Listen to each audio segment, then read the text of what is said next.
Welcome to the Ari Hoffman Show on Talk Radio 570 KVI, your home for the politically homeless. Streaming live at KVI.com and the KVI app. If you want to be part of the most dangerous show on the airwaves, call or text the KVI studio line at 206-421-5757. That's 206-421-5757. Coming up this hour, did Congress just stop the war in Iran? And how did a car get up onto an elevated light rail platform? But before we get to any of that, time for your daily dose of adrenaline. You want me to stick this into my heart? Are you f***ing nuts? I know everybody's all excited about the California election results last night, but I'm not. Let me tell you why. Years of watching election results, my friends. It's not because of ballot fraud or anything else of that nature. It's because of what we've seen happen time and time again here in Washington, but also in California and also in New York. I said, after the 2024 election, you can go back and pull the podcast. I said, blue states are going to get bluer. Red states are going to get redder. From now on, that's the deal. How often do we have people calling the show talking about how they're moving out of Washington and they're going to Idaho or they're going to Texas or they're going to Florida? How often on the show have we discussed when Californians fled California, they came here? Over 1 million Californians came here. The election results in California last night are interesting. Let's do the hot one first, which is the Los Angeles mayoral contest. Karen Bass somehow managed to come in first. Spencer Pratt coming in second, knocking out Nathia Rahman. Now, if nothing else, that's a blessing. Because if it had been Rahman versus Bass, you probably would have gotten the DSA crazy lunatic socialist who's not even from California, who moved there just to run for office, and there's a term for that I've heard before, probably would have been her as mayor. Because Democrats love doubling down on crazy. Well, we didn't like Karen Bass, so let's go with the socialist and see how that works out. They did it in Chicago. They did it in New York City. Why do you think they wouldn't have done it here? For that alone, Spencer Pratt deserves kudos. If he hadn't gotten in the race, it would be Bass and Rahman would probably win. But now you got a new problem. Your problem is 40-some-odd% of Los Angeles is voting for the woman who got trained in Cuba to be a Marxist, who burned down parts of their city, who allowed homelessness and crime to skyrocket while taxing them up the wazoo. And they said, like Kevin Bacon in Animal House, "Thank you, sir, may I have another?" That's what over 40% voted for. And then you've got the ones who voted for the socialist.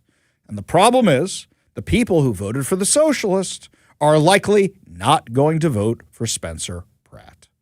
So odds are, when you put the Rahman votes together with the Bass votes, odds are Bass gets another term as mayor after being a colossal failure. And before you start talking about mail-in ballots or ballot fraud or anything else, California lost 2 congressional seats. 2.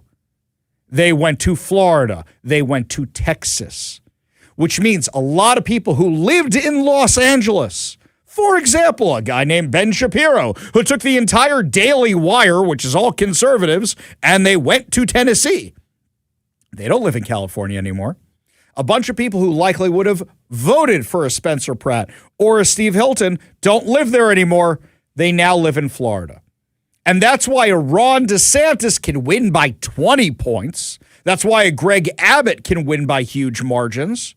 And that's why Republicans continue to lose in these blue states even before we get into the shenanigans with mail-in balloting or anything else. Want more proof of this? Let's look at the New York gubernatorial race just a few years ago. You had Kathy Hochul versus Lee Zeldin, who is now director of the EPA.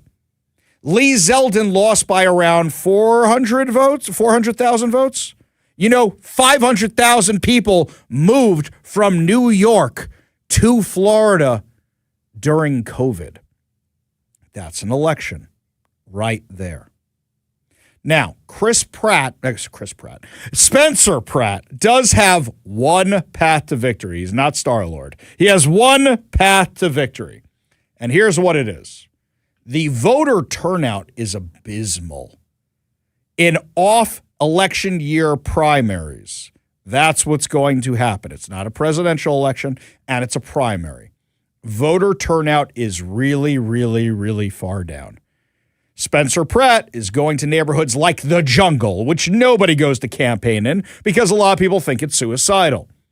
If those people and any other group that hasn't normally voted show up to vote for Spencer Pratt, he has a chance.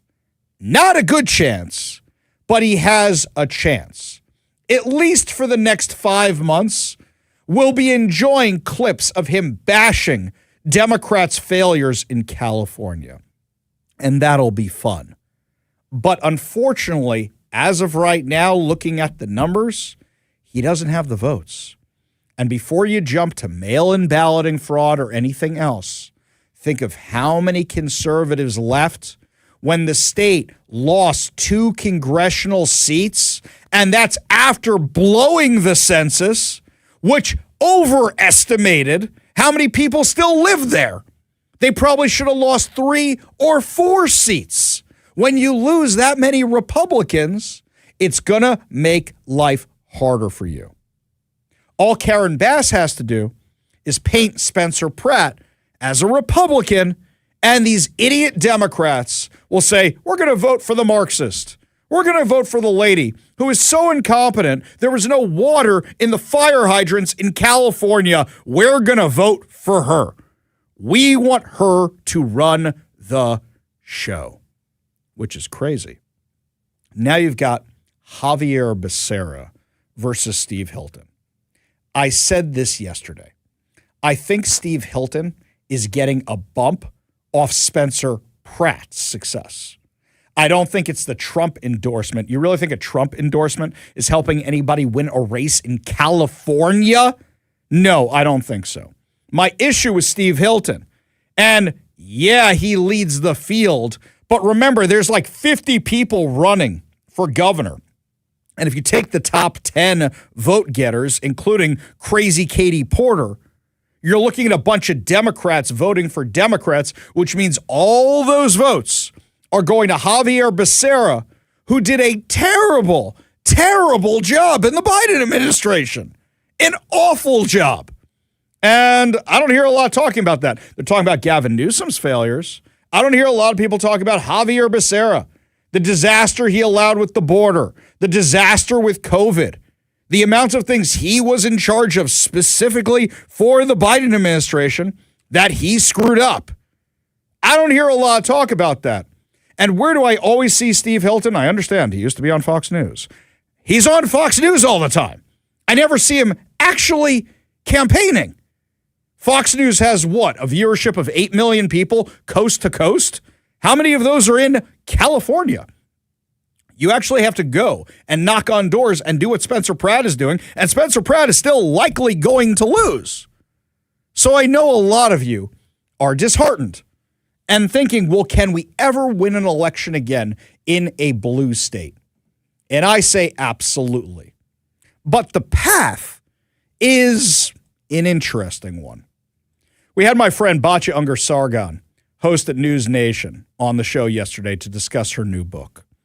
And she was talking about how we don't have a Democrat Party anymore and we don't have a Republican Party anymore. And she was looking for something else to call them. And I suggested, how about you just call it common sense and crazy? Because that's what it really is. Whether they are terrorist-supporting far-left wackadoodles or whether they're terrorist-supporting far-right wackadoodles who actually sound a lot more like the left, that's the crazy. And then there's everybody else. Then there is everybody else. But now you have the Democrat Party, the actual Democrat Party, picking some absolutely crazy candidates.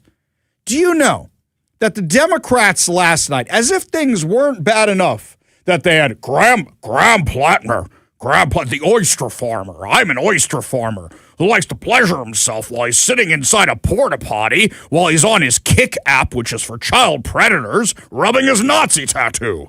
That's Graham Plattner, right? That's him.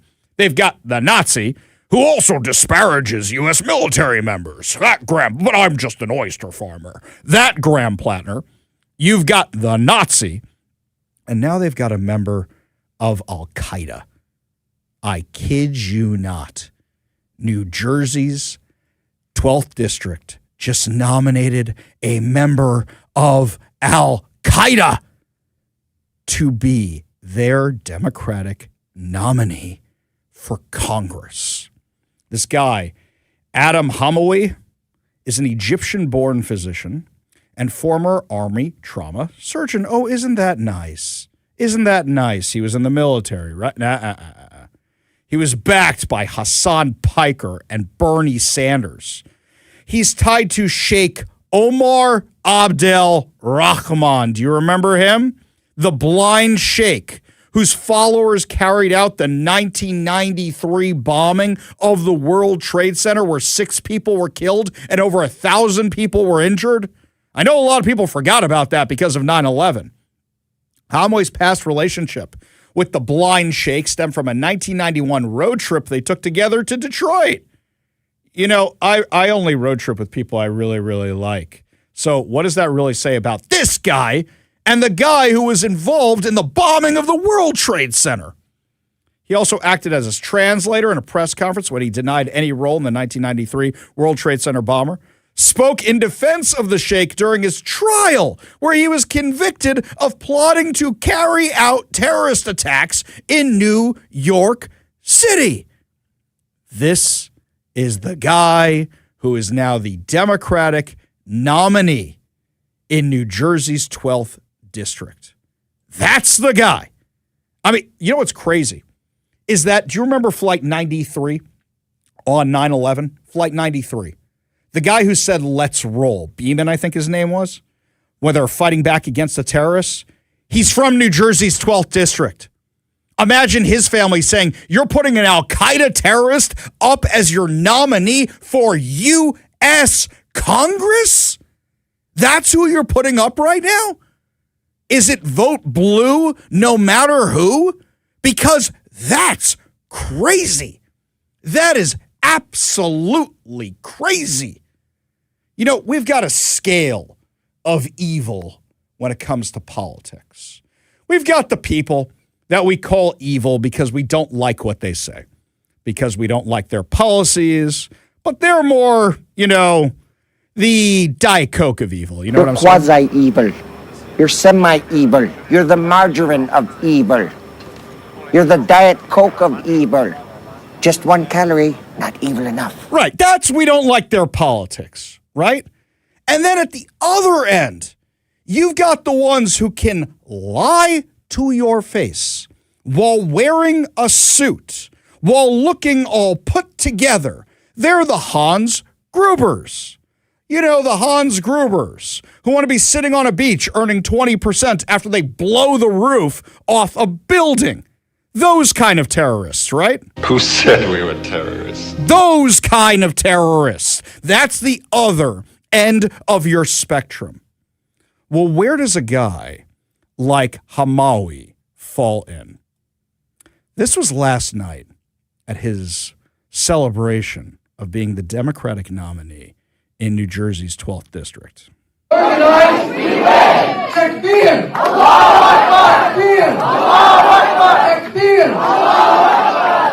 Now, before you say, Ari, that's just a Muslim chant and he's Muslim, Allahu Akbar does not mean God is great as a literal translation.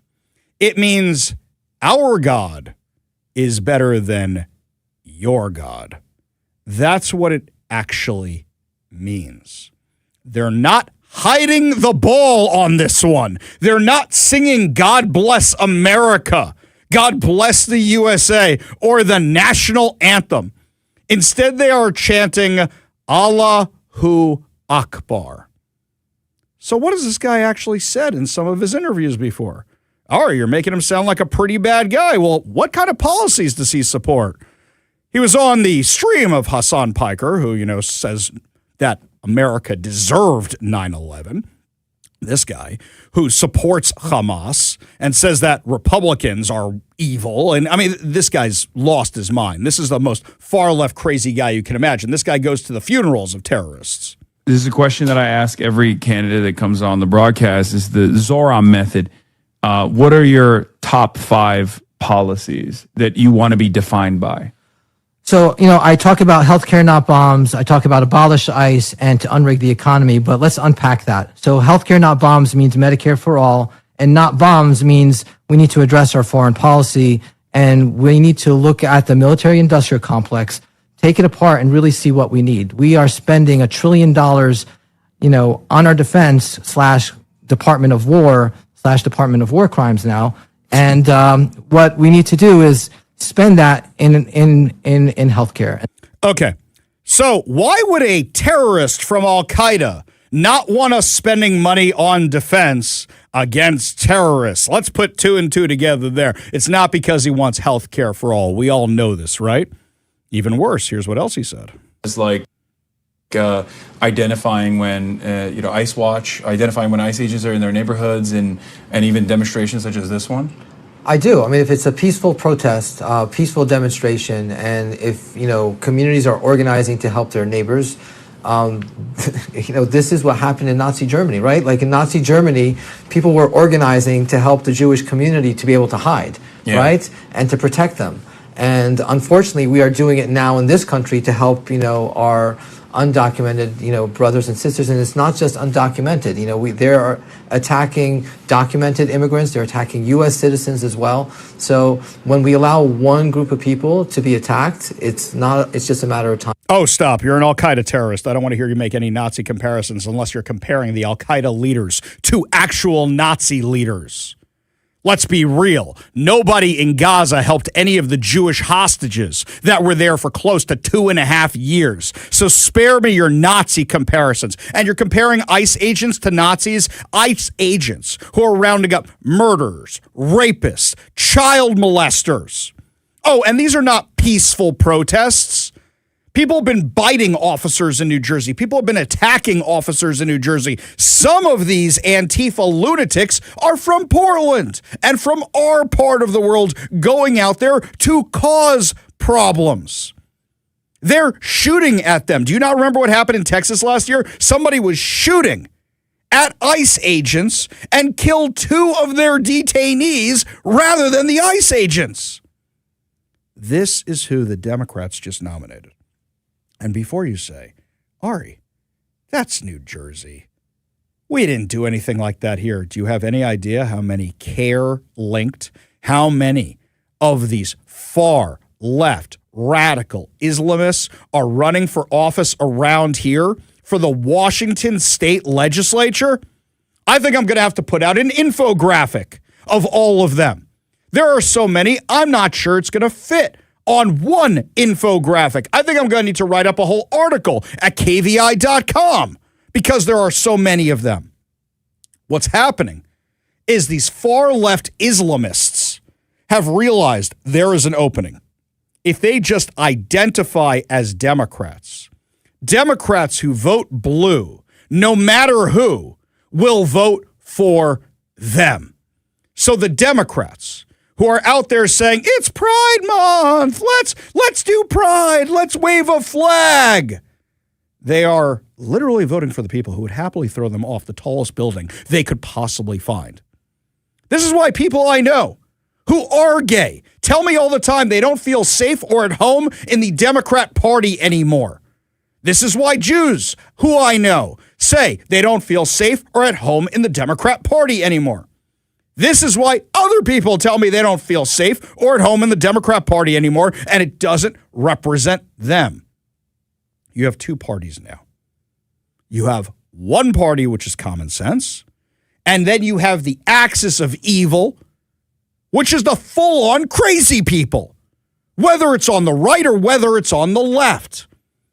But what I've seen from the primaries so far is that the Republican Party is actually the one saying, we don't want these lunatics in our party anymore. Well, the Democrats say, oh, you're with Al Qaeda? Well, that's better than Hamas. Let's nominate you to be in U.S. Congress, which is insane. Absolutely insane. And that's what one of our political parties is right now. You didn't leave the party. The party left you to join Al Qaeda. The party left you to join Hamas. The party left you to betray America. This isn't about Donald Trump. This isn't about Marco Rubio. This isn't about J.D. Vance. This is about allying and nominating the enemies of America to lead your party. Do you know who celebrated this guy, Adam Homowy, being nominated last night? Representative Pramila Jayapal, Democrat from Gaza. Real excited about the Al Qaeda terrorist getting nominated for Congress because she knows he identifies as a progressive. She's chair of the Progressive Caucus, which is the formal name for the squad. And she also knows that the New Jersey 12th is a vote blue, no matter who district. Very likely in November, you're going to see 25 years after 9/11, you're going to see an Al Qaeda terrorist being in Congress. And he won't be alone.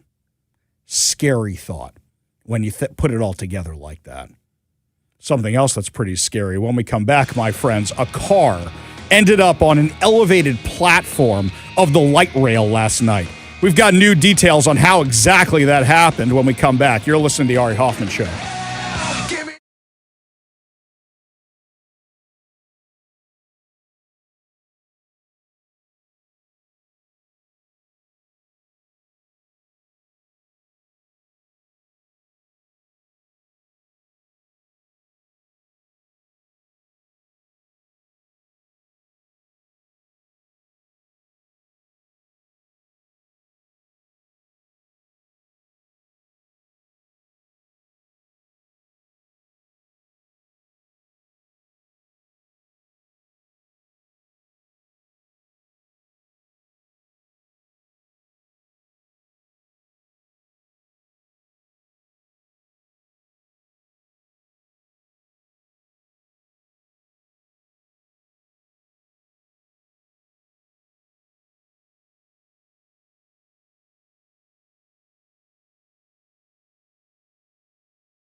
Okay, I think we might have text of the day already. Dan Smith says that my impression of Graham Plattner sounds like a cross between McGruff the crime dog and Richard Nixon. Okay, let's judge this for a second. Oh, I'm just an oyster farmer. Take a bite out of crime. Not wrong. Not wrong. Yeah, he nailed that one. That's exactly. I am not a crook.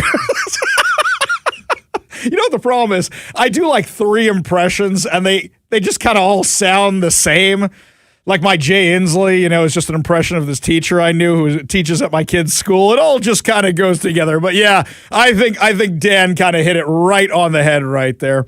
This one here from John in Auburn. Ari, the crazy candidates being put forth reflect the bonkers crazy people voting for this insanity. I'm not sure it reflects that, John. I'll actually say, I think it reflects the people running for office and knowing about the useful idiots who will vote for them. Bruce says, Ari, I must disagree with your election analysis regarding Steve Hilton in the race for the governor's office. Hilton did what he had to do and finish in the top 2. Build out a machine quietly and saving as much of his political capital to money for the general election. Look at the calendar. It's June 3rd. We have 5 full months until Election Day. Politics is like a ladder. On the way up, you have to climb pretty much one rung at a time. Hilton has. Now he gets a chance to ramp it up as he reaches for the top rung. And then he compares it to Eric Swalwell. Yeah, you can fall very, very quickly, but you're counting on Democrats going against Javier Becerra, who's incompetent, but he's also pretty milquetoast for an individual. This is a guy who really, Democrats are like, well, he was in the Biden administration. Who cares? Okay, he's fine. He's fine. Unless we find what we found with Eric Swalwell or Graham Plattner, I don't think Javier Becerra is going anywhere. I agree with you that Hilton's probably saving a lot of his capital for the general election, but we will see because right now the math is not in favor. Okay, what happened last night? So I went to the Mariners game last night and watched my beloved Mets play like a single-A baseball team and get blown out of the water. It was some of the worst baseball I have ever seen in my life. It was awful. On the upside, they won today. Did they? Yeah, 7-1, I think. Good. So the Mariners still take the series. They still take the series. 2-1 from the Mets, who have one of the highest payrolls in baseball. And the Mariners have definitely not that. The Mets have Juan Soto, who did absolutely nothing last night. Great, wonderful, fantastic. So I took about 20 people with me to the game last night. Had a whole bunch of friends from synagogue and stuff. We're all meeting there. And some of my friends were late. And he said, Ari, you're not going to believe what happened. Somebody drove a car onto the light rail. And I'm thinking to myself, how does a car block the light rail? Usually it's just running along the ground, especially in our area, if it's going to affect my buddy getting to the game in South Seattle. Well, if you know the station at all, it's the Mount Baker station. The Mount Baker station is actually elevated. Somebody took a turn, a 70-year-old woman took a turn in an SUV with Arizona plates, went up the ramp of the light rail, drove to the station. Now, what's crazy is video started going viral today. From the station, somebody starts taking video of the car pulling up to the station. The music you're hearing was not added to the video. I think they're playing it in the station.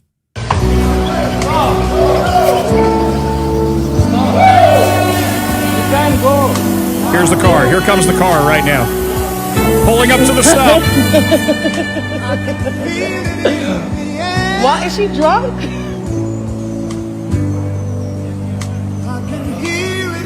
She's getting out of the car now. Maybe she has dementia.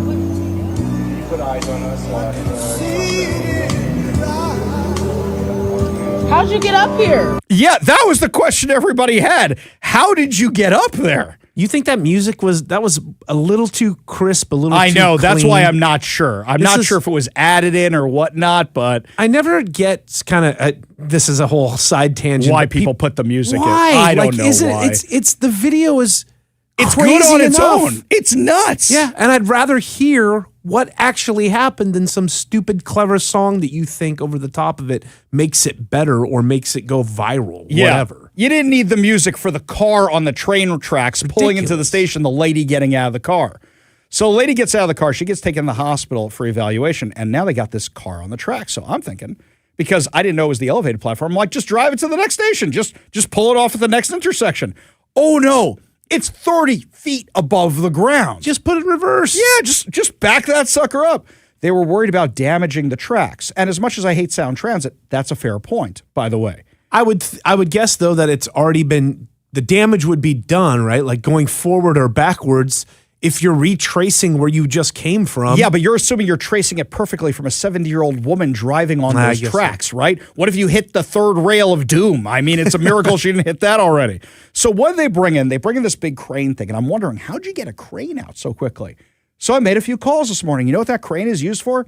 That is in case one of the cars derails from the light rail, and you got to put it back on, or you got to move them around at the yard. So they just brought that sucker out, but that thing is designed to clip on to strategic points of a light rail car, not an actual car. So they had to jury rig it so it could lift the car out of there and then take it off the tracks.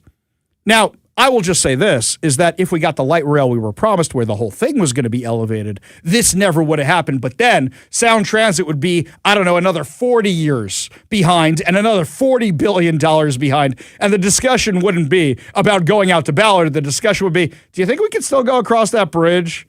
Do you think we can still make that happen? That would be the discussion we're having right now. But yes, I'm glad everybody's okay. But you know what this reminded me of? The woman said she followed her GPS onto the tracks. What is this, The Office? You follow the GPS, you drive it right into the lake, and you sink the car in the lake because you're following the GPS? I mean, I'm glad everybody's okay. But that is one of the crazier things to happen around here recently. Lots more to discuss as the show continues. Speaking of crazy, my friends, did Congress just stop the war in Iran? A vote literally just happened before we went on air. We'll give you all details when we come back. You're listening to The Ari Hoffman Show on Talk Radio 570 KVI.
I may have spoken too soon on that text of the day thing here. Jeff in Kent says that my Graham Plattner imitation sounds like Vincent D'Onofrio's alien character in Men in Black, which Kevin's nodding, going, yes, it does sound like that too. Okay, let me do that one too. Sugar in water. Give sugar in water. Rawr. Take me here. Okay, so now I know I do a serviceable McGruff the Crime Dog, I do a serviceable Richard Nixon, and I do a serviceable Vincent D'Onofrio in Men in Black, and they all sound exactly the same. Just making sure I got that. Okay. AI doesn't have a lot of work to do to imitate a lot of characters, something like that. Very good, Jeff. Marino, Ari, can you explain the top 2 finishers, regardless of party, came to be in fashion? I believe we have it here as well, but we have a 2-party system. Why does it have to be that way? Okay, I will explain it to you. This is what happened. We voted for this. We voted to get rid of the 2-party system because we said everybody should have a chance. But meanwhile, Democrats were behind it going, this is how we get 2 Democrats. This is how you make sure there's never a Republican finisher. This is how you get it. Becky in Enumclaw says, how do we ever get rid of Pramila Jayapal? Becky, I'm going to say something, and it's kind of mean because I know there's people running. When is the last time you heard of anybody worth voting for who's running against Pramila Jayapal? I live in Seattle. I don't remember the last time I ever heard of anybody who had a chance who's running against Pramila Jayapal. So your first question would be, who's going to challenge Pramila Jayapal? Your second question is, does that person actually have a chance? That's what you have to start working on. And the fact that nobody's running thinks she's unbeatable in Seattle. So then what are we doing here? Now, meanwhile, speaking of what are we doing here, we got some breaking news for you right now. Talk Radio 570 KVI. Breaking news on the Ari Hoffman Show. Just before we went on air today, lawmakers voted 215 to 208 to withdraw troops from using military force against Iran, absent congressional authorization. All Democrats, according to Fox News, voted for the measure to effectively halt the U.S. military campaign against Iran. Representative Tom Massey, Warren Davison, Brian Fitzpatrick, and Tom Barrett were the only Republicans to buck the president and support the War Powers Resolution. Now, before you start saying, oh my God, the war's over, the war's not over. Because here's the first thing. Number one, the Democrats do not have a veto-proof majority in either chamber. As a result, the president can veto this thing, and the Senate still has to pass it. So nothing's going to change. This is not going to change anything. However, why did the Speaker of the House let it get this far? Why did he let it get this far? And also, here's something else. We know what Tom Massey's all about. Tom Massey's out for blood. He lost. He lost to somebody that Trump supported, that Trump endorsed, and he's out for blood. But here's something else. Is that we know the war is not very popular. The war is not very popular because we've been doing this since March, and we've had a ceasefire for how long? And during the entire ceasefire, the American public has been paying the bill for it. Go in, finish the job, and be done with it. I understand you don't want to keep fighting. I understand you don't want to lose more lives. But the problem is Iran is experts at stalling. And if the GOP gets their clocks cleaned in November, then the Democrats might have a veto-proof majority. And if they do have that, not just as the war in Iran over, the entire Trump administration is basically just inhabiting the White House for the next couple of years. They're not going to be able to do anything because it's going to be impeachment, impeachment, impeachment, impeachment, impeachment. That's what it is. Up on Capitol Hill today, the Democrats proved they are not serious people. Up on Capitol Hill today, they were basically turning it into a circus. They know they can't beat Marco Rubio, and Marco Rubio's in front of them testifying. They know they can't beat him because he's smarter than every single person in that room. So instead, they try to turn it into a circus. So Al Green, who also just lost and isn't coming back to Congress, thank God, starts this guy with the cane, the one who's always waving the cane at the State of the Union to President Trump. He starts trying to do a Ted Cruz and starts pulling out these poster boards, but he just sounds like a crazy old man. Racists take offense at peaceful protests. A racist, Mr. Secretary, would do what happened to Ruby. Are you calling me a racist? A racist I'm asking a question. Reclaiming my time, asking him to shut up. That's when he's talking to Mark Wayne Mullen. That's when he's talking to Mark Wayne Mullen. He's just, oh, racist. I don't like what you're saying, so you're a racist. We're just going to call you a racist. That's what we're going to do. I mean, these guys have lost their minds. Absolutely lost their minds. Representative Jacobs started asking Marco Rubio about shoes. And just like you couldn't admit that the shoes the president bought you were too big, you clearly don't know what winning means. And not because the facts are unclear to you, it's because telling the truth would cost you your job. And the American people are entitled to a Secretary of State who tells them the truth even when the president doesn't want to hear it. And my constituents, our service members, deserve better. Mr. Chairman, I yield back. I don't know what shoes she's talking about. What is she talking about? What is she talking about? This is Congress. We're in the middle of a war. We got serious things going on. And instead of talking about Hezbollah, instead of talking about Iran, we're busy talking about shoes? What? I mean, I could make the obvious joke about a lady in her shoes here, but I'm not going to do that. I don't know what she's talking about. Is she talking about the fact that Donald Trump buys people shoes as presents? Is that what we're talking about? We should be talking about serious things. Like how there seems to be a little rift between President Trump and Netanyahu, according to some reports. Is that happening? Is there a rift because Iran keeps saying if Israel keeps bombing Hezbollah, then we're not going to do what the U.S. wants to do, or are they just using that as an excuse? Good thing Marco Rubio was there to clarify everything. Let me walk you through this. We had an agreement. Hezbollah reached out 2 weeks ago and basically said, about 10 days ago, and basically said, we will not launch missiles into Israeli territory if they stop attacking into Beirut. That was the agreement, I think 5 p.m. 2 Saturdays ago. At 6 p.m., they launched missiles. And then they came back and said, well, we made a mistake. We thought it started tomorrow, not Saturday. Then they went again and violated it again on Sunday. But also Israel has been bombing and launching throughout. Is that correct? Well, there's two separate things. Actually, Israel has not conducted massive operations in Beirut for some time. What you see them operating is in the south. And what they are, what we've always said, and it's part of the joint statement, we've always said is Israel has a right to act in its defense. Exactly right. Iran's just saying what it wants to say because it's stalling. Hezbollah, Hamas, all these terrorist organizations, anytime there's a ceasefire, they violate at the beginning and say, oh, we couldn't inform anybody. Oh, we thought it was tomorrow. It's the same terrorist groups. Why are we negotiating with these guys? Have you grown tired of the war?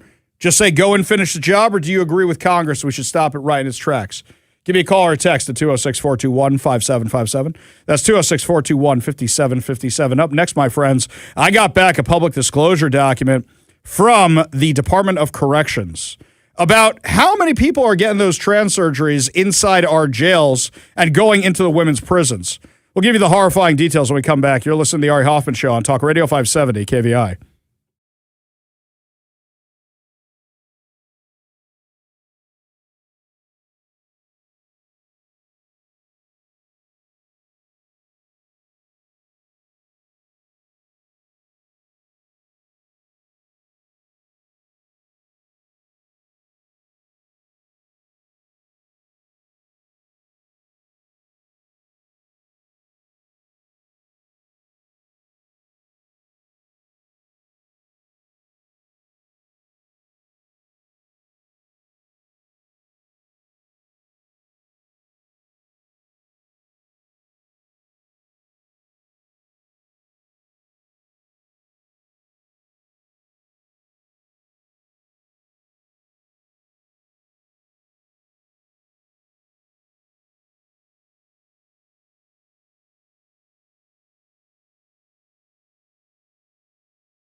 Remember a few weeks where I got back that public disclosure document saying that we spend close to $5 million on trans surgeries for convicted felons while they are in prison?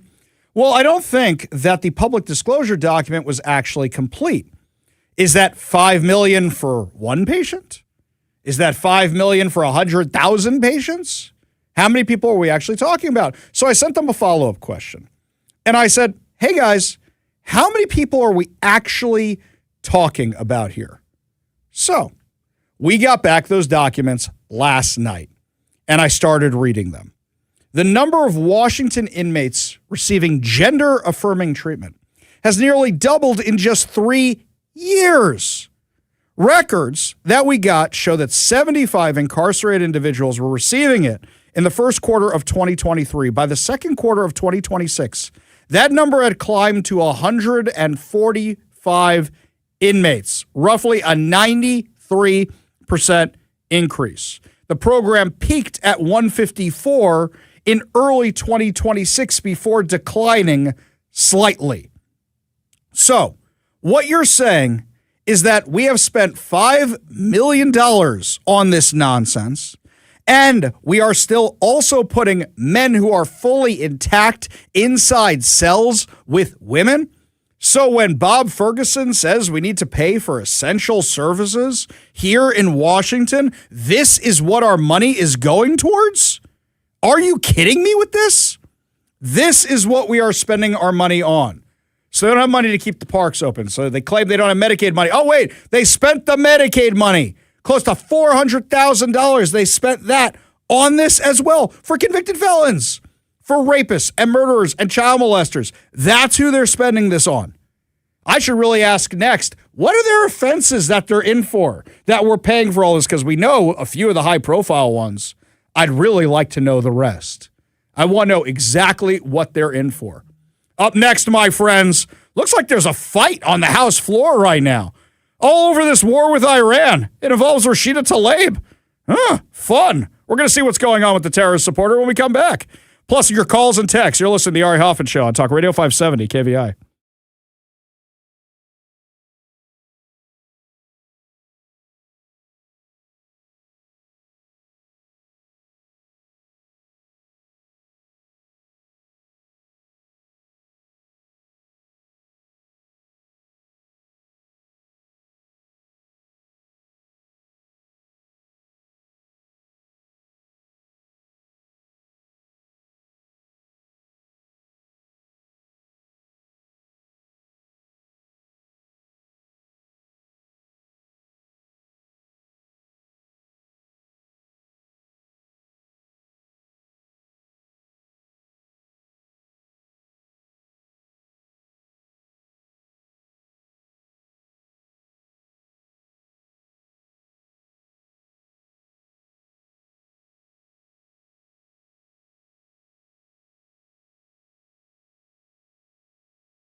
Welcome to the Ari Hoffman Show on Talk Radio 570 KVI, your home for the politically homeless. Streaming live at KVI.com and the KVI app. If you want to be part of the most dangerous show on the airwaves, call or text the KVI studio line at 206-421-5757. That's 206-421-5757.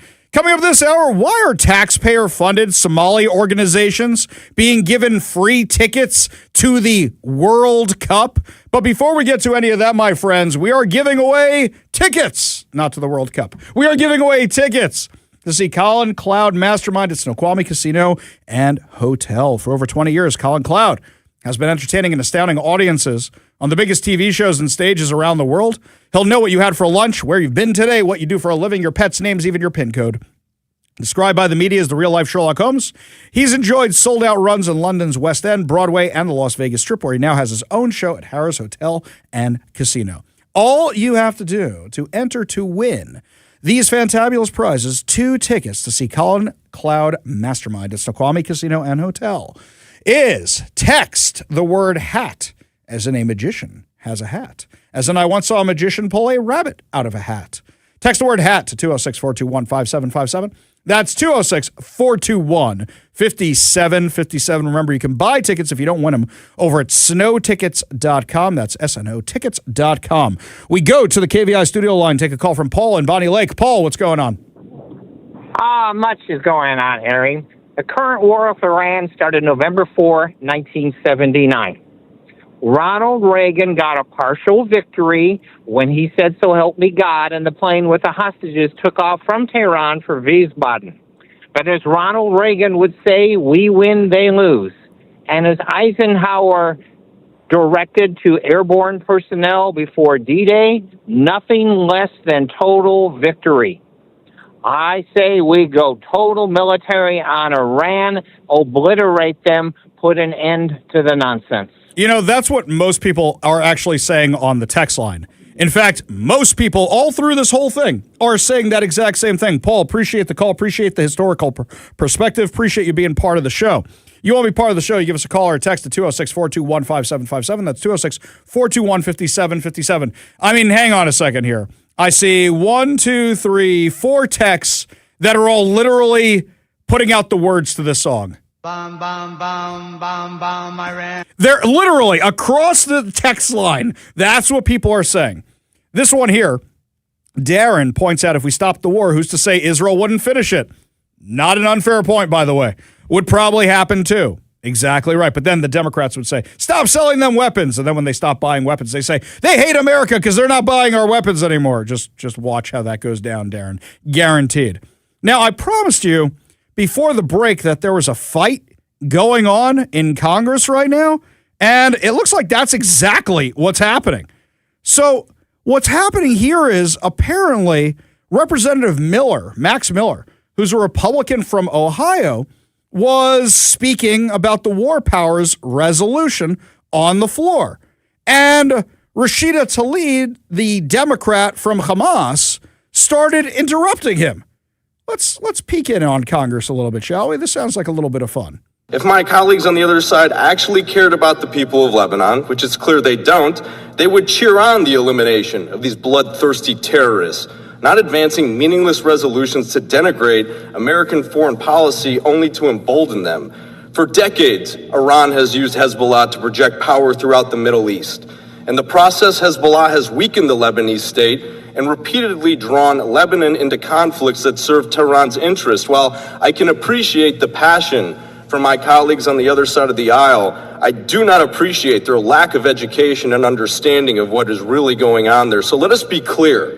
Hezbollah is a terrorist organization from the gentlelady from Michigan, and its members are butchers that you like to, hang out with to a certain extent. Oh, no. I was wondering where this was going to go off the rails. I haven't had a chance to listen to this yet. And he's not wrong. He's not wrong. He's talking about Rashida Tlaib. That's why we call her the Democrat from Hamas, but he took a pot shot at her from the floor. No nation can be fully sovereign when an armed group operates outside the authority of its elected. Now she's yelling at him. Oh, I'm sorry. Are we getting a little emotional? Gentlemen will suspend. Oh, gentlemen will suspend. All Are we getting? You don't say that to well, it's her. Oh no! Wait, is this going to get worse? I couldn't see what you had there.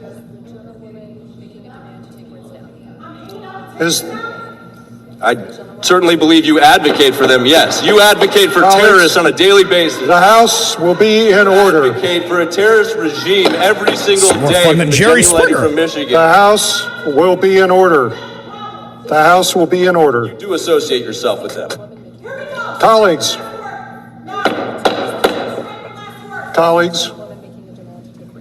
this is a serious topic. We will debate it respectfully and deliberately. I thought the Jerry Springer show was off air for a while. That was fun. Man, I thought C-SPAN was boring. C-SPAN's way more exciting today. He's not wrong. He's wrong for doing it because it's not proper etiquette, but she's wrong for supporting a terrorist organization. I don't know. What do you guys think? I think Representative Max Miller just got a few brownie points in my book. You guys let me know what you think. Give us a call or a text at 206-421-5757. That's 206-421-5757. We go to the KVI studio line. Take a call from my good friend, Alma. Alma, how you doing, my darling? I'm fine, my love. I'm just fine. I was just telling the guys, if Donald Trump wouldn't have started a war, he couldn't finish, didn't know what he was doing in the first place. He can't think no further than I can, and I got a 12th grade education. And then it would tore up he tore up the treaty with Iran, and now he don't know what to do. He running crazy. Wait a second. Go over and kill a lot of people. Hang on a second. Hang on a second, Alma. Let's do this. Okay. You think Trump started this war? This war started in the 1970s. This war has been going on for a long time. Well, him and Netanyahu went on and lit it up. You know how you light a fire? Put a fire behind hang on a second. Alma, hang on a second. Barack Obama gave Iran billions of dollars to the number one state sponsor of terror. What do you think they spent it on? They probably spent it on weapons, but he did make a treaty. What? No, but the treaty. Trump ain't trying to do that. But Alma, the treaty said they wouldn't develop weapons if he gave them the money. So did they keep the treaty or not? Do you know if they developed any weapons? No, you don't know if they developed any weapons. Well, Alma, they didn't give them a chance. The Democrats say that Trump didn't destroy the nuclear weapons. Trump said he destroyed the nuclear weapons. Nobody disagrees that they were developing nuclear weapons. Well, Trump said we fight 1 minute, and then the next minute he said we're not at war. What can we do? Okay, what well, can we believe from this man? Alma, where we're at, you and I agree on one thing right now. We don't like where we're at right now. Would you say we agree on that? That's true. Okay. That's true. All right. So we agree on that. I would prefer they go finish the job. You would prefer we just stop. But what does stopping look like to you? No, I'm not saying stop, and I'm not saying finish it. We don't know right now. But if we have somebody in control, they're not going to talk to Trump. We might as well go get Obama or Biden to go over there and try to make a You think they're going to listen to Biden?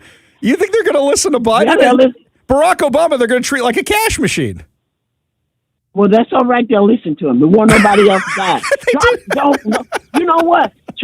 Obama went to with Scholar. He was a Rhodes Scholar. Trump don't know what he's doing. All he wanted everybody to do. When Obama was president, they took American sailors hostage, and Barack Obama didn't do anything about it. And then he gave him billions of dollars. Well, we don't know exactly what happened there, but he didn't start a war and shut the Strait of Hormuz. He didn't do that. He didn't think he thought better than that. Trump didn't know. He was net was just pushing him along. Now he done cussed net out. Well, Alma, I don't think that's what happened. But I'm glad that you and I do agree that where we're at right now is a problem. Yeah, and I think that's why what's happening in Congress right now is what's happening, because there are people who go, okay, we don't like the status quo. Does that mean we go in and bomb? Does that mean we stop? What do we do? So I'm glad you and I agree on that. Alma, appreciate the call. You have a wonderful day, my darling, all right? Thank you. Anytime. I love you. Oh, thank you so much. Don't let my wife hear you say that too loud, okay? All right. Alma, appreciate the call. Appreciate you being part of the show. You want to be part of the show, give us a call or text at 206-421-5757. That's 206-421-5757. Yesterday, Socialist Seattle Mayor Katie Wilson announced that the city will send 1,400 Utes and their caregivers to World Cup matches in Seattle. Now, they got a whole bunch of companies to sponsor this. All the tech companies, Microsoft, Amazon. Very nice. Very nice. If we're not spending city funds, very, very nice. So who exactly is going to get the tickets to distribute? I'm just kind of curious about this. Here's what the program includes. Food vouchers, 25% of participants will receive transportation based on their location. King County Metro said it would provide transportation to and from the games. Oh, we're giving out free transportation again? So wait a second. Are we now paying so kids can go to a soccer game? Is that what we're spending tax money on right now? Just making sure. Okay. They also said that they were not gifted the tickets. They had to fundraise to pay for them. Corporate partners included Microsoft, Amazon, Boeing, and Alaska Airlines. Okay. If this is paid for, if those companies want to spend their money on it, be my guest. But is part of the partnership King County Metro going, we're going to provide free bus service? Because then that ain't free. Then our tax money is going for kids to attend a soccer game. And I say, under that logic, can you send a bus to pick up me and my 20 friends for the Mets game last night? How come these kids get special treatment? Several partner organizations that will help distribute the tickets were highlighted at the event, including the Somali Health... I'm sorry, wait, what?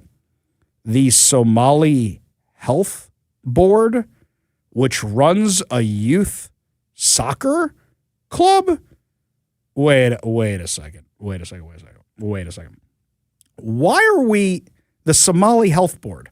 Don't we have the Department of Health of Washington? Why do we need the Somali Health Board? Hang on. Let's do a quick little look over here. Hang on. I want to take a quick peek at the Washington State checkbook. Let's go to the open source website. Let's just pull this up right here. Let's type in Somali Health Board. Oh, the Somali Health Board gets $262,982 of your taxpayer money. What is it going towards exactly? And why are they getting to distribute these tickets? I am sure there are poor kids in the International District. I am sure there are poor kids in other parts of South Seattle. I am sure there are poor white kids. Why does the Somali Health Board rate the soccer tickets? I assume there's some Sounders fans around here that are not Somalian. Why does the Somali Health Board get to give this out? And another question, why are we spending over $250,000 a year on a Somali Health Board? I kind of wonder where their offices are. I kind of want to go visit them right now. I kind of want to see what's going on with the Somali Health Board and what exactly they do, what exactly they fund.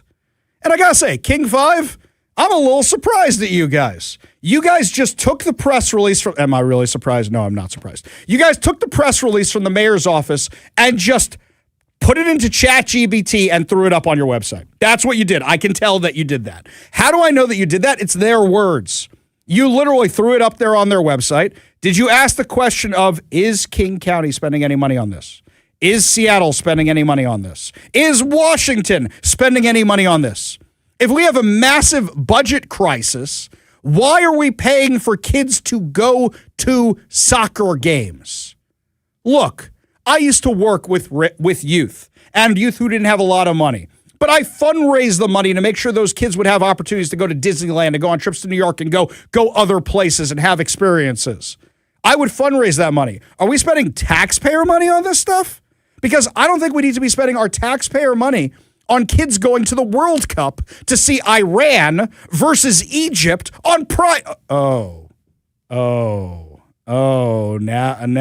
I get it. I see what you're doing now. Now I understand it. Now I see what's going on. This is what we're spending our money on. Now, meanwhile, Turd Ferguson keeps saying we need more taxes. And I'll tell you something, my friends. The effort to repeal the income tax is going absolutely amazing right now because they're just going to keep spending your money on things like soccer tickets. That's what they're spending your money on. So according to Let's Go Washington, after week 2 in the effort to repeal the Democrats' income tax, 165,000 signatures have been collected, 17,000 requests for signature sheets, 17,000 signature sheets have been mailed out. Now they need a little over 300,000 signatures by July 2nd. The record they had for the most amount of signatures turned in is about 700,000, so they're reaching for 700,000 for this one. If they're on track, they're going to make this with no problem, but you need to help. So I know that a lot of you emailed me and you told me that those signature sheets hit your mailbox. In fact, I'm on their list, so mine showed up too. So now I'm going to go get some signatures for those. I've got a whole bunch at my house, and I'll make sure to get those. I got a few at the office. It's nice. I got a whole bunch of them. We'll turn them in, but you got to send them back. So my friends, here's what I want you to do. If you asked for more than one sheet, take the sheet you have, fill it out with whoever's in your house, put it in that return envelope, send it back. Then the other ones you get, what you do is you give them into a site later on or mail them back later on. Write down that address so you know where to mail them, or you get it off of letsgowashington.com. In fact, we're going to have a super signer event the day before the signatures get turned in out in Bellevue. We'll make sure to give you all the details. I'm going to be out there. Brian Haywood's going to be out there. We're going to have some KVI stuff out there for you. You get to see my Dodge Charger out there. We're going to have a whole event the day before we turn these things in. It's going to be great. But we need your help. So go to letsgowashington.com and you request the signature sheets to repeal the income tax. Because, my friends, at the rate businesses are leaving town, who do you think they're going to tax next? Who do you think they're going to come for next? It's going to be you. We all know this, right? In fact, our friends over at Delta Camshaft this week. You remember Delta Camshaft? They're a very large manufacturer, and they are moving out of here to Arizona. We broke that story here on the show. Well, they told me that ever since that story went viral, they've had offers from cities across the U.S. asking them to bring their business to them. You think that's not happening with other businesses here? Yesterday, we broke the news that Janicki, the massive aerospace manufacturer, that they are investing close to $1 billion in Montana, hiring 2,000 people in Montana because they're tired of the business climate here. Now, I have a story I'm tracking down, which I haven't confirmed yet, that apparently Janicki reached out to Bob Ferguson's office several times before they made any of these decisions. Bob Ferguson wouldn't call them back, and as soon as they found out Janicki was moving, that's when Bob Ferguson called them back. One of the largest aerospace manufacturers in our area, Bob Ferguson wouldn't return their calls. And now he's calling them because he's worried about more bad PR. Well, it's a little too late. Like, for example, what happened with Delta Camshaft. They sent me pictures just a couple days ago. Apparently, the city of Tacoma now sent graffiti removing crews out to their location. It's too late, guys. There's a sign on the building saying it's for sale.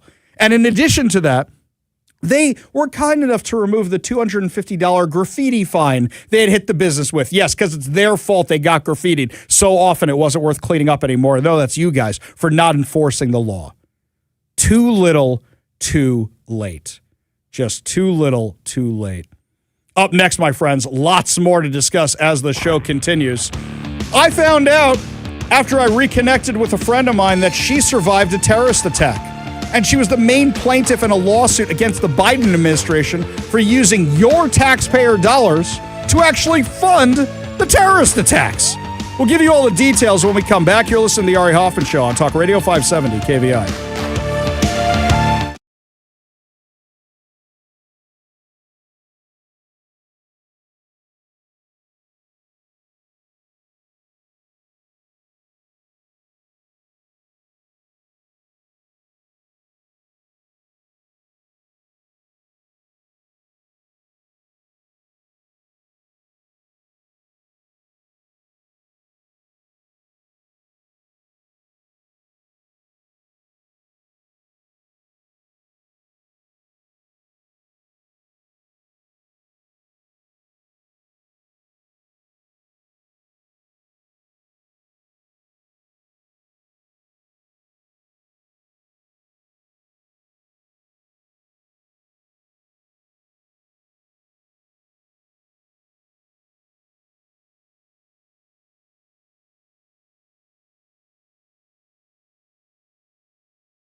A lot of people ask, what can you do in response to terrorist attacks? You can always take out the terrorist group, but they seem like multi-headed hydras. What about the victims themselves? Can you get any recourse for the victims of terror attacks? Well, joining us now on the KVI studio line is the founder of Strength to Strength, which is an organization specifically designed to help survivors of terrorist attacks. And her name is Sari Singer, and it turns out we've known each other a very, very long time. Aside from surviving a terror attack, she also survived a very wayward Ari Hoffman in his youth. Thank you so much for joining us today. Do appreciate it. I love it. Thank you for having me. Such a pleasure. Why don't we start with this now that we're reconnecting? Why don't we go back and tell everybody your story and how this organization came to be? Sure. I'm actually going to go back before what happened to about a year and a half prior. I worked downtown on 9/11. My office was about 2 blocks away from the World Trade Center, and I lived on the Upper West Side at the time. And that morning I had overslept. I didn't hear my alarm clock go off. And when I jumped out of bed and I wanted to turn on the television to see the weather outside, I saw the first plane had been hit. And so I immediately called the office. I heard screaming in the background. They said, "Don't come down here. We don't know what's happened." The building shook and we're being evacuated. And then my next call was to my dad to find out what to do. And he said, "We don't know what's happening exactly." He said, "Don't come home to New Jersey. Stay in your apartment. You're probably safer. Something could happen on the George Washington Bridge or in the Lincoln Tunnel, but you're probably safer to stay put." And so for 3 days, I didn't even leave my apartment. I was glued to the TV watching probably what most of the people in New York and around the world were watching of the aftermath of the most horrific terrorist attack on U.S. soil. And I was very, very impacted by it.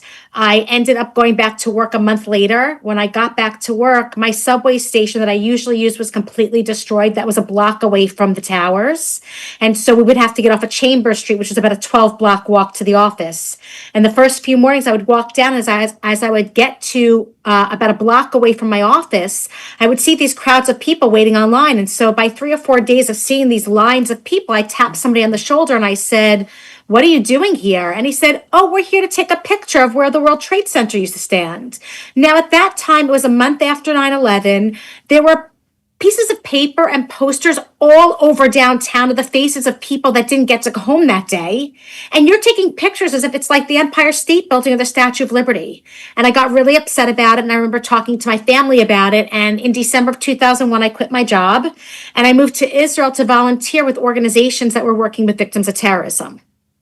So for the first year and a half before the attack, I had been working with families that were directly impacted by the Second Intifada, listening to their stories, helping to run programs, being an ear, and just being support for them during a difficult time that their family was going through, even though I didn't really understand. And then unfortunately on June 11th, 2003, which was about a year and a half after I moved to Israel, and I always say through the worst situations in life, you see the best in people and the best in things. So while it was a horrific day for me, it definitely put me into a direction of where I'm supposed to be and what I'm supposed to be doing. And so that day was a lot like 9/11. The sun was out. It was a beautiful day in Jerusalem, and I had meetings all over the city. And I rarely took cabs in Jerusalem because they were expensive. And back then you couldn't just stick your credit card in and pay for your cab. And so that day I had meetings all over the city and I didn't want to figure out the bus routes. So I ended up having to take a cab everywhere. And by the time I got to my office at around 2:00, I had no more cash on me. And I forgot that I was meeting a friend for dinner in the German colony in a place called Cafe Hillel. And I usually walked there from my apartment because I lived about a 5 to 7 minute walk from the German colony in a place called Katamon, which is a very Anglo community. Lots of Americans, Brits, South Africans, Australians. And the same with the German colony. It's also a very Anglo community, but I didn't know how to get there from my office, which was in Har Nof, which was at the entrance of the city. And so I called my friend Tani and I said, "What bus can I take to get to Emek Rifayim," which was the name of the street we were meeting on. And she said, "You can catch the number 14 bus. You can take it right at the central bus station and I'll bring you right into Emek Rifayim." So around 4:00 on that day, I packed up my stuff from the office. I took the first bus, the number 11, to the central bus station. I couldn't find the bus stop because I'd never taken it before. So by the time I got to the 14 bus stop, it was heavy into rush hour and the buses were running late and the 14 bus hadn't arrived.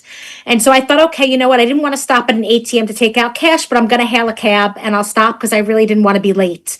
And as I made my way through the busy bus stop, because there were a lot of people waiting for buses that had been late that afternoon, it was closer to 5 p.m.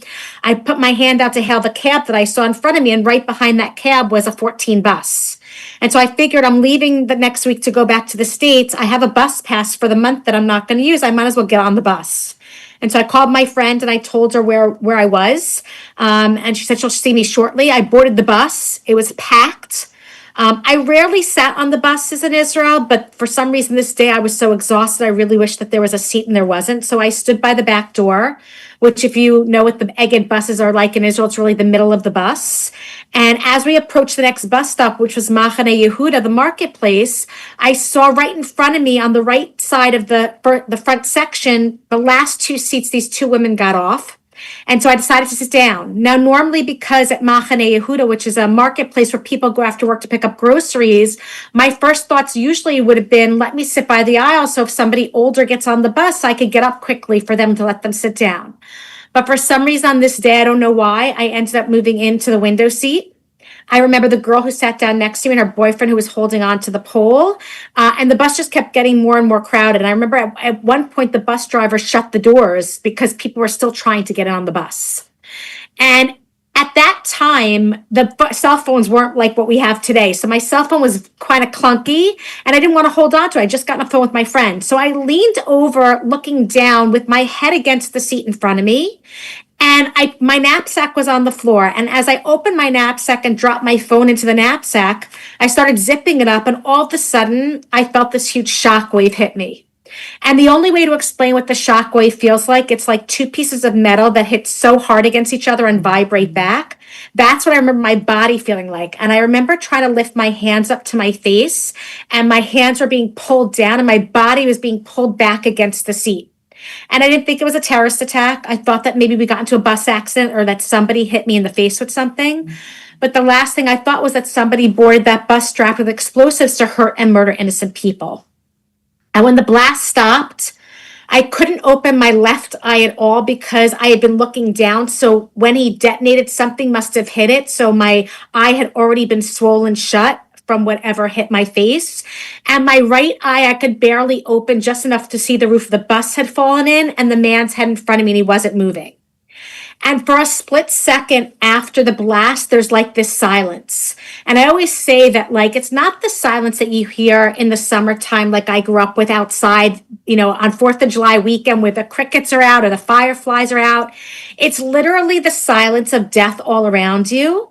It's a split second, but it feels like so much longer. And once that silence stopped, my ears started ringing really loud and I started screaming. And luckily I was screaming because there was somebody outside that heard my screams. I found out that he was 3 blocks away. He heard something, he didn't know what it was, and he came running towards the burning bus. Because in Israel, it doesn't matter if you're the police or the fire department, everybody comes running to help somebody in need. And so he heard me screaming and he said, you have to get out of the bus. And at this point, my eyes were not opened at all. I was awake. I could barely hear things, but I could hear his voice. And I said, I can't get out. And he said, you have to. And then all of a sudden, I guess he pulled and he said, put your feet up. So I put my feet up on the bar next to me, and he and another man pulled me out of the bus and brought me to the side of the road where this old woman waited with me, asking me questions to keep me awake. And I thought, she's not the police. She's definitely not the fire department. She's here as if she were a mother waiting for her child to get help. Because in a time where I was burned and bleeding and hurt, I didn't think I had any family around me at all. I really had all this family that I didn't even know existed, and people were taking care of me as if I were their own. For me, the experience was very, very quick. For some victims, it feels like forever until help is going to arrive. I was immediately put into an ambulance and taken to Hadassah Ein Kerem Hospital. At that time, during the Second Intifada, Hadassah Ein Kerem was the place where the most severely wounded was taken. I was assessed immediately by the doctors there. What's amazing in Israel, and I don't think this is anywhere else in the world, that the victim is the first priority. So the media is not allowed to show the victims' faces either at the scene or going into the hospital. And so I remember hearing afterwards, my friends knew that I was on the bus because a friend of mine had gone shopping with me like a week before, and I had bought this very like clunky pair of black shoes, and they had a thick heel. And as I'm being wheeled into the hospital, my friend Danit sees my shoes on the gurney and says, "Oh my gosh, that looks like Sary's shoes," and then called friends, and that's how people found out. And so the interesting part is that the victim is the top priority. They didn't know who I was, where I was from, they just knew that I was hurt. And so the doctors there, Dr. Avi Rifkin, who was head of trauma at the time, assessed my injuries. I was told I would be the last person that night of the seriously wounded to go into surgery.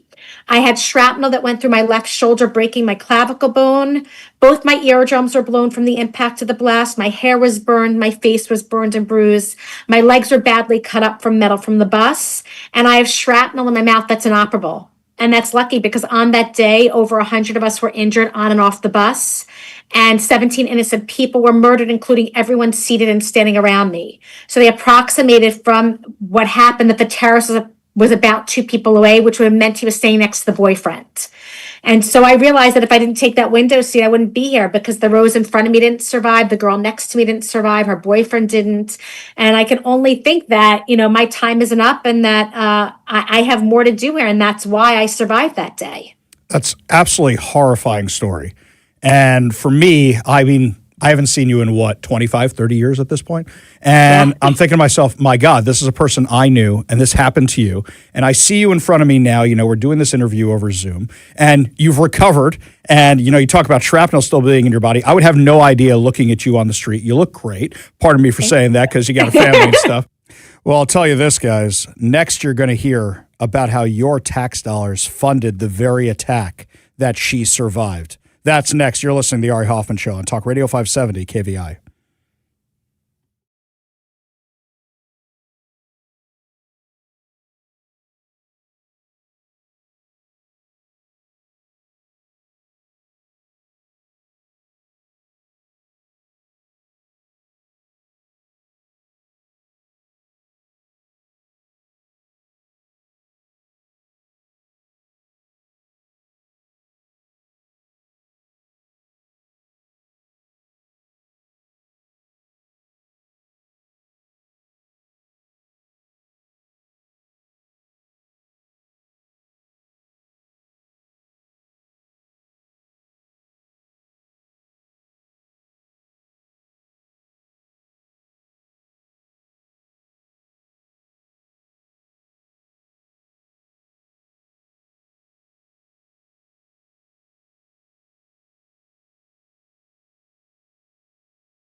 So you may be wondering, why did Ari just have an interview with a friend of his who survived a terrorist attack?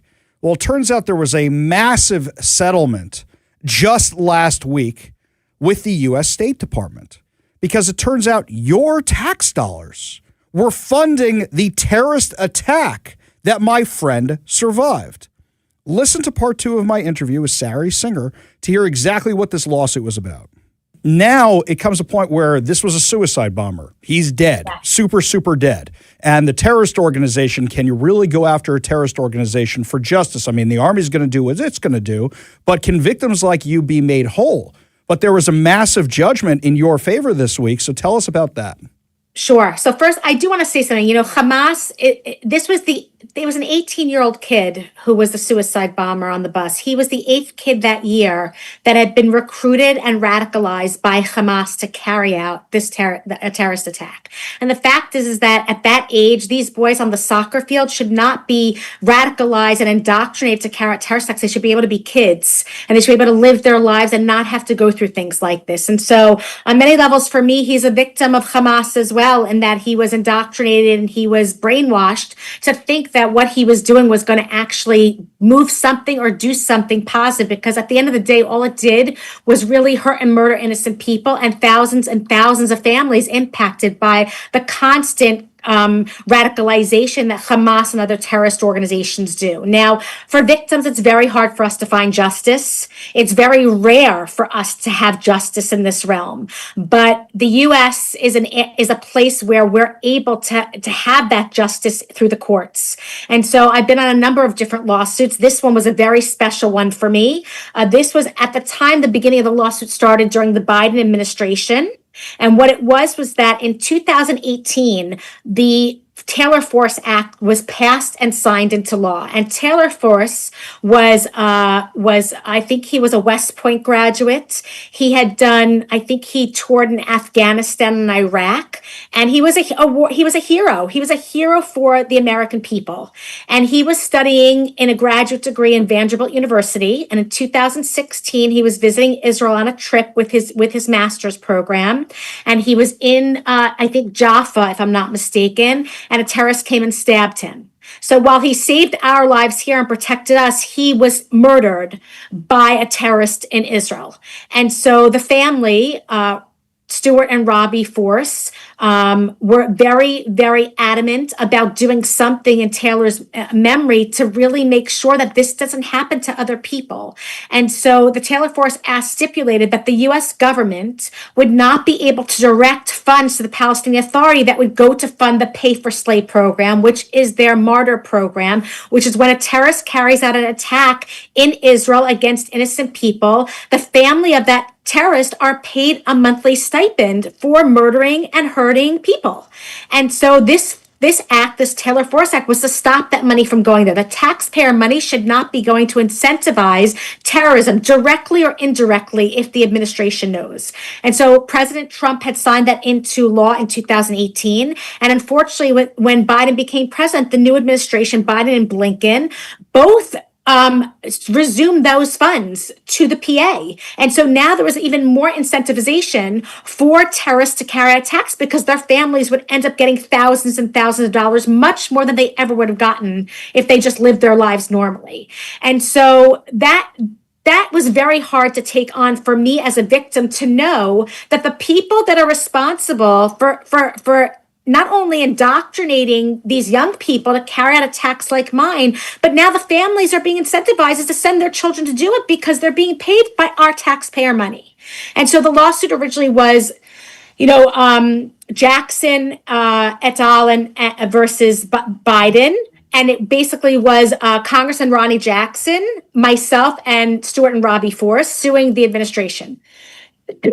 When the new administration took hold for the Trump administration, we were resuming this suit to sort of solidify it, and we just finalized the judgment this week. And I'm very, very grateful to America First Legal, which is our legal representatives, Julie Strauss and America First Legal, for being there for us and for fighting for us all these years to have some sort of some sort of accountability for those that carry out attacks against American citizens.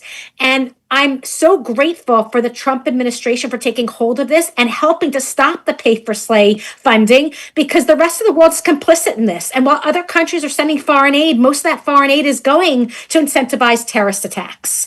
And I didn't think anything like this could ever happen to me. No one thinks it happened to them. But what it comes down to is that I feel that when you go through something like terrorism, wherever you are in the world, your government should be protecting you. And the fact that the Biden administration resumed that funding, even though the Taylor Force Act was signed and went into law, that no money from this particular fund could be going to incentivize and finance terror, that was a problem for me. And the fact that America First Legal and the lawyers there took this on and had the courage to take this suit forward, it's life-saving for victims, because this is the only accountability that we can get and only justice we can get from what we've been through. Sari, before we let you go, tell us about Strength to Strength, the organization that you founded to help victims. Sure. So after my attack, I came back to the US. I did live in Israel for a year after the attack. I wanted to be there. I didn't want terrorism to win. If I didn't return, then the terrorist would have accomplished what he set out to do, which was to make me afraid and to sort of paralyze me from being in a place that I really love to visit. So I did stay there for another 10 months, but unfortunately had to come back to the US for some ongoing medical issues. And when I came back here, I had no support. In Israel, I was surrounded by people who understood what I had been through. They were able to guide me and to help me in a lot of ways, saved my life in the sense of sharing with me what I would need and how to really move forward and cope with what I had been through. But when I came back to the US, I had no support here. When I reached out to one of the 9/11 organizations, they told me that I couldn't join because I wasn't a 9/11 survivor. And so my parents always taught me that if you don't find what you're looking for, you create it yourself. So I founded Strength to Strength, which is an international nonprofit organization, all volunteer driven. And what we do is we work with existing organizations on the ground in 16 different countries that are working directly with survivors and bereaved family members and first responders from terrorist attacks around the world. And we bring these victims together to heal and move forward. We run retreats, we run programs, we run psychological events, any anniversary programs, anything to help a survivor or a bereaved family member to heal and move forward, because we can't stop what happened to us and we can't make it go away. But the only thing we can do is to help each other to make sure that we can move forward together and be stronger despite what we've been through. And so we've basically built this global peer support group of victims from all over the world, from all different religions, all different backgrounds, being there for each other during the most important times. And I feel like even though I started it selfishly, it's for me. It's for me to make sure that I have the support system I need and to make sure that no victim feels that they're ever alone. And what we've done is we've made sure that people have the support they need and that they're able to come to us at any time and know that they have a place to come to and people that will listen and understand what they've been through. The website is stosglobal.org if you want to learn more about the organization. Sari, I'm really glad we were able to reconnect. And I'm really thankful we have the opportunity to reconnect given everything you've been through. And I really want to thank you so much for sharing your story with us today. Thank you for having me and thank you for giving me the opportunity, because when I'm sharing my story, it's not just my story. It's thousands and thousands of victims in Israel and thousands of Americans all over the world that have been impacted by terrorism. And one story is really everyone's story. I really appreciate you sharing it with us today. We got a whole lot more to discuss. As the show continues, you're listening to The Ari Hoffman Show on Talk Radio 570 KVI.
Welcome back to the Ari Hoffman Show. I want to remind everybody that we are running a contest for you to win two tickets to Colin Cloud Mastermind at Snoqualmie Casino and Hotel. For over 20 years, Colin Cloud has been entertaining and astounding audiences on the biggest TV shows and stages around the world.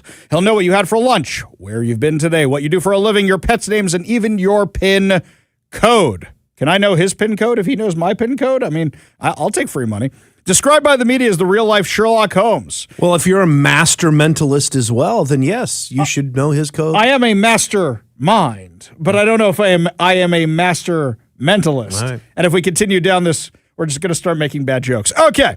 Anywho, if you want to win tickets to see Colin Cloud Mastermind at Snoqualmie Casino, text us the keyword, which is hat, as in a magician has a very awesome hat, which sometimes you can pull a rabbit out of that hat. Text the word hat, H-A-T, to 206-421-5757. That's 206-421-5757. If you are not today's winner, head on over to snowtickets.com. That's SNOtickets.com. And you can purchase the tickets to see Colin Cloud Mastermind at Snoqualmie Casino.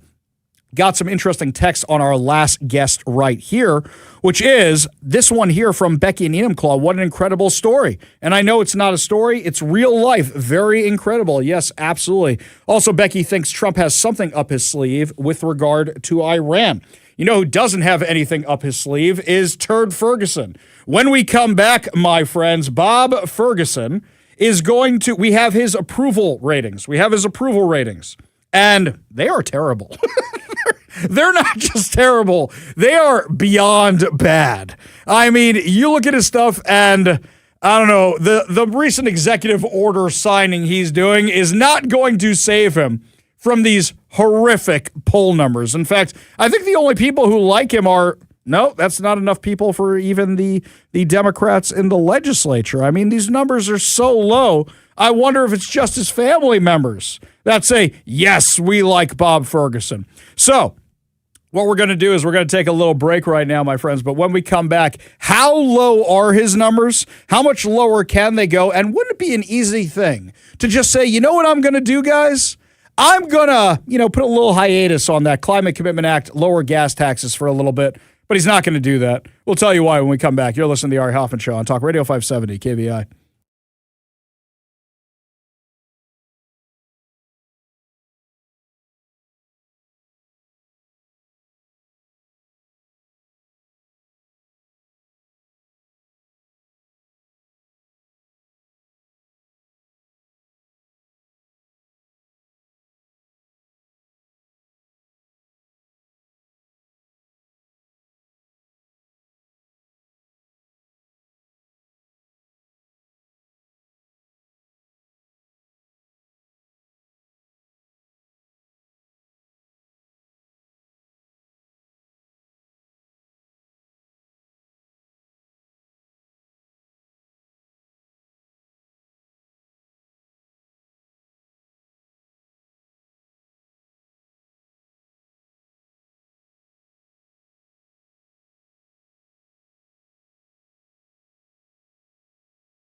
Welcome to the Ari Hoffman Show on Talk Radio 570 KVI, your home for the politically homeless, streaming at KVI.com and the KVI app. If you want to be part of the most dangerous show on the airwaves, call or text the KVI studio line at 206-421-5757. That's 206-421-5757. Coming up this hour, is Congress actually going to stop the war in Iran? Or is this just a virtue signaling nonsense? But before we get to any of that, my friends, there is some polling that's being done on Bob Ferguson by our friend Steve Gordon. Steve Gordon put up this image on social media, which shows one of the results. I don't have the full poll image yet, but it says, what's the opinion on Bob Ferguson? Strongly favorable, somewhat favorable, no opinion, never heard of, somewhat unfavorable, or very unfavorable. Very favorable for Turd Ferguson is only 11.6%. 11 points. That's it. Donald Trump has higher numbers than that. Congress has higher numbers than that. 11.6%. That's basically your friends and family. That's basically it. 27.5% say somewhat favorable. So you're looking at a ceiling of about 39% somewhat like you. 39%. That's it. That's it. That means you are underwater. Conversely, 37.4% of people have a very unfavorable opinion, and 12.2% have a somewhat unfavorable, which means 49.6%, almost 50% of those surveyed have an unfavorable opinion of Bob Ferguson.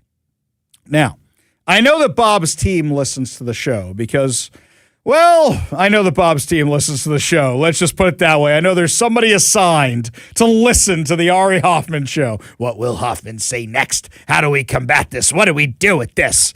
So anywho, for the person listening to the show from Bob Ferguson's office, I will say the following. There's a very, very easy way for you to fix this right now, where people will go, oh, Bob Ferguson, we love Bob Ferguson. He's amazing. He's incredible. Now, audience, before you kill me and say, why are you giving advice to Bob Ferguson? Because he ain't ever going to do what I recommend. He ain't ever going to do it. You know what he could do? He could call a special session. He could have the Washington State Legislature say, you know what, we're going to put a little hiatus on the Climate Commitment Act so the gas prices go down locally. Just a little bit, just a smidgen, just a little bit. You guys brought in so much money that you didn't expect to bring in. You didn't realize you're going to be making that much money. Yeah, because they're not good at doing math. It's just going to be pennies. It brought in so many billions of dollars, they don't know what to do with all of it. So there is a proposal from Republicans to temporarily suspend Washington's cap and tax program to decrease prices at the pump.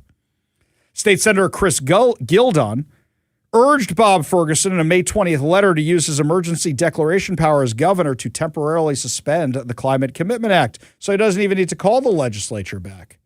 According to the Washington State Standard, the law requires companies to buy allowances from the state for their air pollution. Of course, that's how they write it. Gildon said in his letter the cost of gas has already been higher here in Washington than all but one or two states for the past few years. He suggested pausing the law could reduce the wholesale price of gasoline by about 50 cents per gallon immediately, and that prices would begin to fall at the pump within a week. Now, a spokesperson for Ferguson said, how about no? Said the high gas prices are caused by President Trump's war in Iran does not constitute an emergency that allows the governor to exercise his extraordinary emergency powers. While the governor appreciates Senator Gildon's extremely broad interpretation of the governor's authority, a more constructive way to address the dramatic recent increase in prices would be to contact the man responsible for that increase, Jay Inslee. No, President Trump. So, hang on a second. Our gas is at about $1.50 more expensive than Idaho.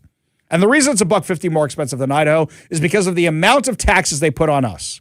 It goes California, us, then Hawaii in the national trend. That's because of the taxes, not because of Donald Trump. So they're blaming Donald Trump for this. I mean, whoever's doing Bob Ferguson's political consulting, first of all, tell him to stop standing in pictures like he's a 6-year-old kid who has to pee. I was told this years ago. Do you ever notice how he always stands? He's always got his hands crossed in front of his crotch. I remember, go look at the pictures. Kevin's giving me the eyebrow. He's like, what are you talking about? I was told this years ago when I was a kid on stage in some production for school. It was put your hands at your sides, or put your hands in your pockets, or put your hands on your belt, or something. Do not stand there with your hands in front of you, because otherwise you look like you gotta pee if they're crossed in front of you. Bob Ferguson always stands like that. In pictures, he can't tell if he wants to be in or not. He's always standing there like that. It's really weird. So first of all, imaging problem. But number two, do you know what would happen if Bob Ferguson actually suspended the gas tax for, let's say, a month or 2 months? Then everybody in his comments on social media would stop saying, well, the gas prices are higher here because of your Climate Commitment Act. And then Bob Ferguson could say the reason your gas prices are so high is because of Donald Trump, and it would be true. It would be true because of the war in Iran. It would be 100% true. But he's not going to do that. You know why he's not going to do that? Because if he actually does it, then everybody's going to say, you lived without this money for 2 or 3 months. Why do you need it now? Or better yet, they're going to say, see, it is the Democrats' fault that our gas prices have gone sky high. Right now, Turd Ferguson has deniability. He can say, it's Orange Man. Orange Man bad. That's why our gas prices are so high. Pay no attention to the Climate Commitment Act. But that's what it is, the Climate Commitment Act. And you know how bad it is that I've even seen mainstream media around here. Mainstream media has even been around here saying it's the Climate Commitment Act's fault that our gas prices are the second highest in the U.S. If he does that, he makes all of them correct. I mean, it's correct regardless. But he's basically admitting it. That's why he's never going to do it. So when you go to the pump, realize that $1.50 of every gallon that you are paying for in gas is going to the Democrats' insane spending. Like the stuff, they're spending $5 million a year on trans surgeries for convicted felons in jail. $5 million.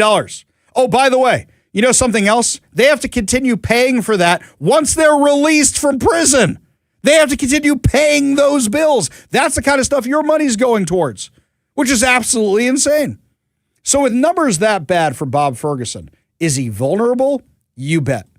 The question is, who should run against Bob Ferguson? I'm curious what your suggestions are. Give me a call or a text at 206-421-5757. That's 206-421-5757 about who you think has a chance against Bob Ferguson. I know some of you are going to say me, and the debate would be awesome. The debate would be lots and lots of fun. Believe me, that would be a lot of fun. But at the end of the day, how are they going to paint me? The fire-breathing, conservative, Trump-loving, MAGA hat-wearing Ari Hoffman, the Zionist aggressor who has gone on dates with Donald Trump. I mean, he wants to marry Donald Trump. That's how they're going to paint me, right? we all know this, right? So who do you think has a chance to beat Turd Ferguson? Who do you think that person would be? Give us a call or a text at 206-421-5757. That's 206-421-5757. Speaking of elections, I came in this morning and we were talking about some of the election results last night. And I said to one of the people in the newsroom, I said, so what's the news of the day? That's what I usually do when they get here before me. Usually I'm here before a few of them and we just have a little talk. But today I came in and I go, so what's going on today? I was a little behind the 8 ball today. And one of them said, well, you know, the Republicans didn't do so good last night. I said, the Democrats nominated a guy who's a member of Al Qaeda last night. Of Al Qaeda! They nominated a guy who's a member of Al Qaeda, this guy, Adam Hamawi, out in New Jersey's District 12. This guy was literally an aide to the blind sheikh who organized the first World Trade Center bombing. Abdul Ahmed Rahbar, or whatever his name is, that guy, the blind sheikh. You remember him? Yeah. He was his driver. He was his helper. He testified in his defense. And the Democrats just nominated him for Congress. 25 years after 9/11, not even 25 years after 9/11, we're nominating members of Al Qaeda for Congress. The news person didn't really know what to say with that one because odds are they didn't look at the Jersey results last night. Odds are what they look at, Spencer Pratt. They probably looked at maybe Steve Hilton for governor of California. They probably didn't look at Montana or any of the other races. So by that logic, you're thinking, oh, Republicans ain't looking too good. I said Democrats don't have a party anymore. They have Graham Plattner, who has a Nazi tattoo, who talks about pleasuring himself inside of outhouses while defaming American soldiers and cheating on his wife on Kick, which is apparently an app which is for predators. That's who the Democrats nominated for Maine. Oh, and he also, like some whole terrorist thing. So let's go with who the Democrats are nominating right now. That's who you want to win? That's who you want to win. You want to know how bad it was? Last night, you want to know what it was like with this guy Hamway? This is what his supporters were chanting last night after he won.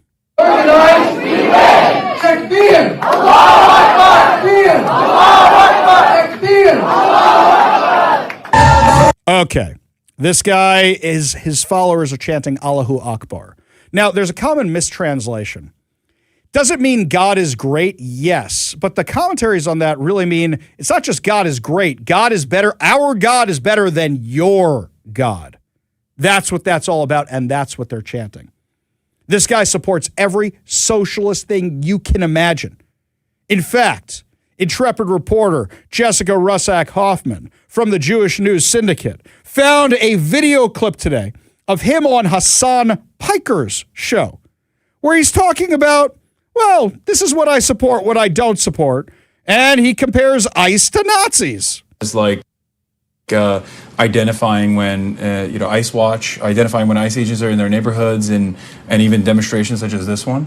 I do. I mean, if it's a peaceful protest, peaceful demonstration, and if, communities are organizing to help their neighbors, this is what happened in Nazi Germany, right? Like in Nazi Germany, people were organizing to help the Jewish community to be able to hide, right? And to protect them.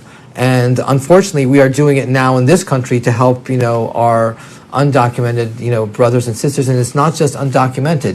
They are attacking documented immigrants. They're attacking U.S. citizens as well. So when we allow one group of people to be attacked, it's just a matter of time before it expands to everyone. Yeah, okay, absolutely. all right. Let's start right here. Number one crazy Al Qaeda supporting man. Al Qaeda hates Jews as much as they hate America. So spare me. Oh, they're like the Nazis and we just want to protect the Jews from the Nazis. Spare me that nonsense. Number two, ICE is rounding up murderers, rapists, child molesters, terrorists. Maybe that's why you don't like ICE so much. Number three, you're calling what's happening at the New Jersey ICE facility a peaceful protest? Then how come ICE officers are getting bit and hit and cut? That's not a peaceful protest. That's a full-on riot. You think the people from Portland are flying out to New Jersey to peacefully protest? No, they heard there's a fight. And Antifa and crew go wherever the next fight is because it seems like they don't actually have jobs. This is their job. Somebody's paying them to do this. This is not a peaceful protest. What we saw in Tukwila wasn't a peaceful protest. What we saw in downtown Seattle wasn't a peaceful protest. What we saw in Portland has not been a peaceful protest. So spare me this nonsense. Yes, 9/11, just a peaceful protest. Oh, wait a minute. The guy whose show you're on is the one who said that America deserved 9/11. So the Al Qaeda terrorist going on the show of the guy who says we deserve 9/11. All right, this all is starting to make sense now. What does this guy actually stand for? Give a listen. This is a question that I ask every candidate that comes on the broadcast. Is the Zoram method. What are your top 5 policies that you want to be defined by? So, I talk about healthcare, not bombs. I talk about abolish ICE and to unrig the economy, but let's unpack that. So healthcare, not bombs means Medicare for all, and not bombs means we need to address our foreign policy and we need to look at the military industrial complex, take it apart and really see what we need. We are spending $1 trillion, on our defense / Department of War / Department of War crimes now. And what we need to do is spend that in healthcare and spend it in education. We need to abolish ICE. And so not only do we need to, abolish it, but we need to dismantle the DHS completely. So I want to go further. So the Al Qaeda member wants to abolish the thing that protects America's borders and get rid of America's military. Now, you may think this is never going to happen, but he's not the only one like this who's running.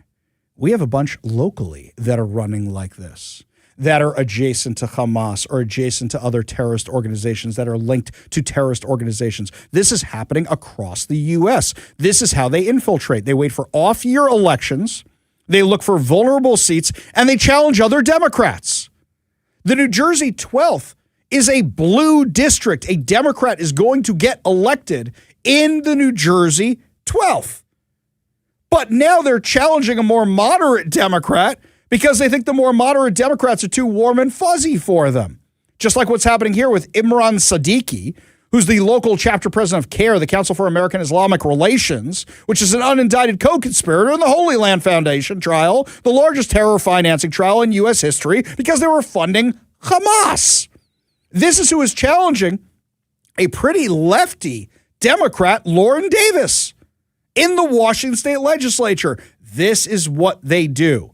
When they know it's safe blue, they know that the Democrats who vote blue, no matter who, will vote for this insanity. And that's how they slide their way in. You know who's supporting this lunatic Al Qaeda member out in New Jersey? Representative Pramila Jayapal. That's why I call her the representative from Gaza. She's literally supporting a terrorist who's running for office. And what's even crazier to me, every Democrat fell over themselves. Oh my God, it's June 1st. Got to do a pride post. Got to do the pride post. They're still doing the pride posts. They're gearing up for all the parades this weekend and all month long. Yes, the holy month of pride. And yet they're supporting the Al Qaeda terrorist. How do you think Al Qaeda feels about people in the LGBTQIA community? About the same way Hamas does. About the same way Hamas does. That's who they're supporting. This is why so many people who are gay, who are bisexual, who are trans are saying they don't feel comfortable in the Democrat Party anymore. This is why so many Jews are saying they don't feel comfortable in the Democrat Party anymore. This is why so many people are saying they don't feel comfortable in the Democrat Party anymore. Because between this guy and Graham Plattner and how many other crazies have we found this election cycle in the Democrat Party, they say the party doesn't represent me, it represents insanity. It represents terrorists. There is nothing American about the Democrat Party anymore. You didn't leave the party left you. Speaking of people leaving, by the way, a big exit/termination over at CBS. Why did one of their longtime anchors get fired by Barry Weiss? We'll give you all details when we come back. You're listening to The Ari Hoffman Show on Talk Radio 570 KVI.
Welcome back to the Ari Hoffman Show. Just a reminder for everybody, we are giving away two tickets to Colin Cloud Mastermind at Snoqualmie Casino and Hotel for over 20 years.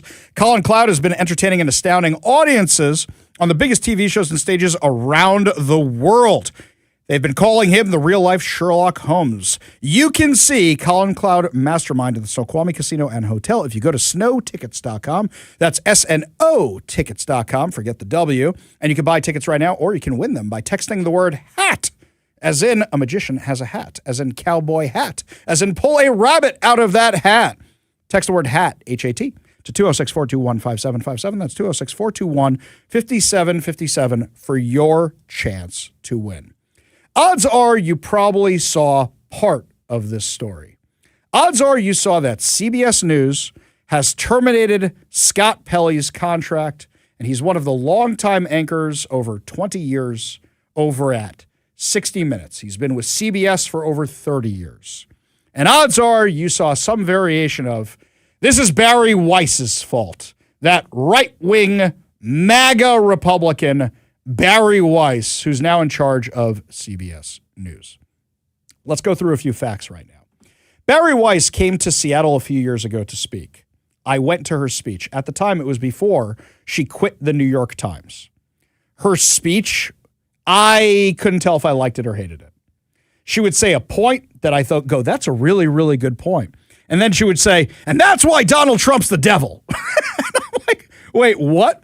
The worst case of Trump derangement syndrome that I saw in person was that speech by Barry Weiss. Barry Weiss is not a right-winger.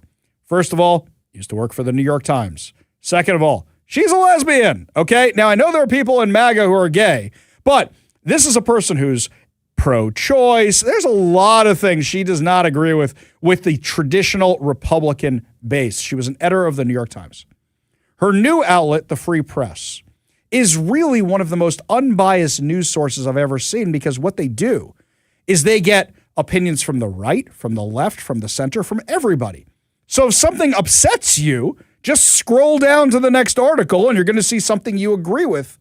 And that's why it's one of the most popular news sites on the internet right now. So what happens is Barry Weiss gets put in charge of CBS News. And everybody says, oh my God, Trump's winning. MAGA's winning. Okay, you do not know who you're talking about now.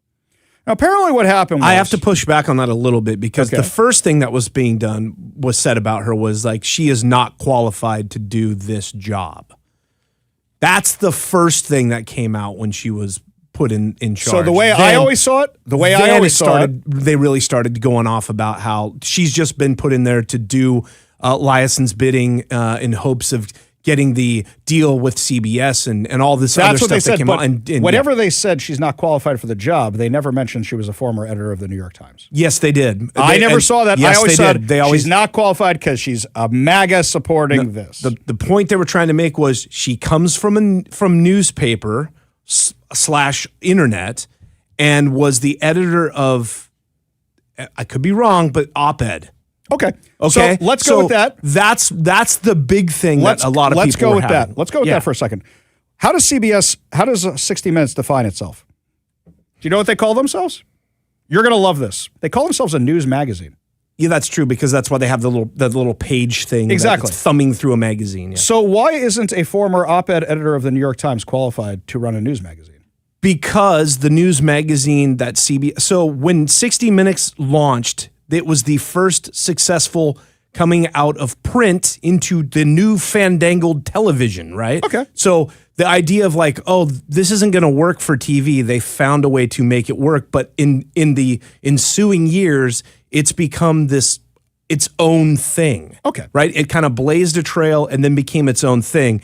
Now, I'm not saying that, that their journalism isn't swayed a certain way or isn't biased, but as a brand, it has developed into the juggernaut that it is. Okay. What are its ratings as the juggernaut that it is?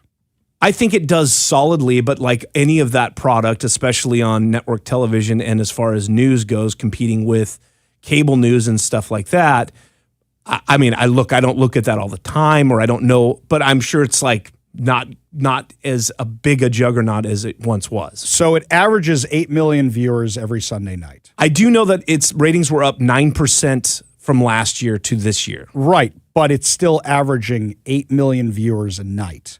Now, you may say that's a lot because nowadays you have such a diverse offering of stuff that's on and you got to compete with streaming and not that. A lot of people are cutting the cord and everything else. 8 million is considered big right now, but there's 330 million Americans and only 8 million people are watching CBS or watching 60 Minutes on a Sunday night. That's still huge for how we define ratings now. It is 100%, but a lot of people are looking at these shows and going, okay, well, if we're only getting 8 million, what are our streaming numbers? Are people streaming 60 Minutes? Are people looking at the clips of 60 Minutes? Are they stealing the clips of 60 Minutes and putting them out on social media? How often is it that a 60-minute story goes viral? About once a month, I'd say. About once a month right now. For example, they did a story I very much enjoyed, which was when you had Operation Grim Beeper, they interviewed the Israelis who did it. And that is one of the most entertaining things I've ever... Really, I saw that piece. Yeah. I have a special place in my heart for 60 Minutes because my mom and I used to watch 60 Minutes, and I called it the Big Clock Show when I was a kid. Same. Tick, tick, tick. Right, same. That's what you did. You watched it with your parents growing up. The last 60 Minutes piece I remember by Scott Pelley was this one. Give a listen. There's limited fighting already on the northern Israeli border, and I wonder what is your message to Hezbollah and its backer, Iran? Don't come across the border. Don't escalate this war. That's right. So Scott Pelley basically helped out Joe Biden at the end of that by saying, what do you mean by don't? He didn't say, what do you mean by don't, which is what a normal interviewer would do. He said, I'm going to finish your sentence for you, old man. And you remember that interview was the one where Joe Biden afterwards had to release a statement. The White House had to say, oh, well, when he stutters. Oh, wait, CBS did that on his behalf. 60 Minutes published that. It was part of the story. Scott Pelley saying, I didn't pull the clip, Scott Pelley saying, Joe Biden looked really tired and he stutters when he's tired because of his old stuttering when he's a child because the interview was such a train wreck disaster, he's covering for Joe Biden.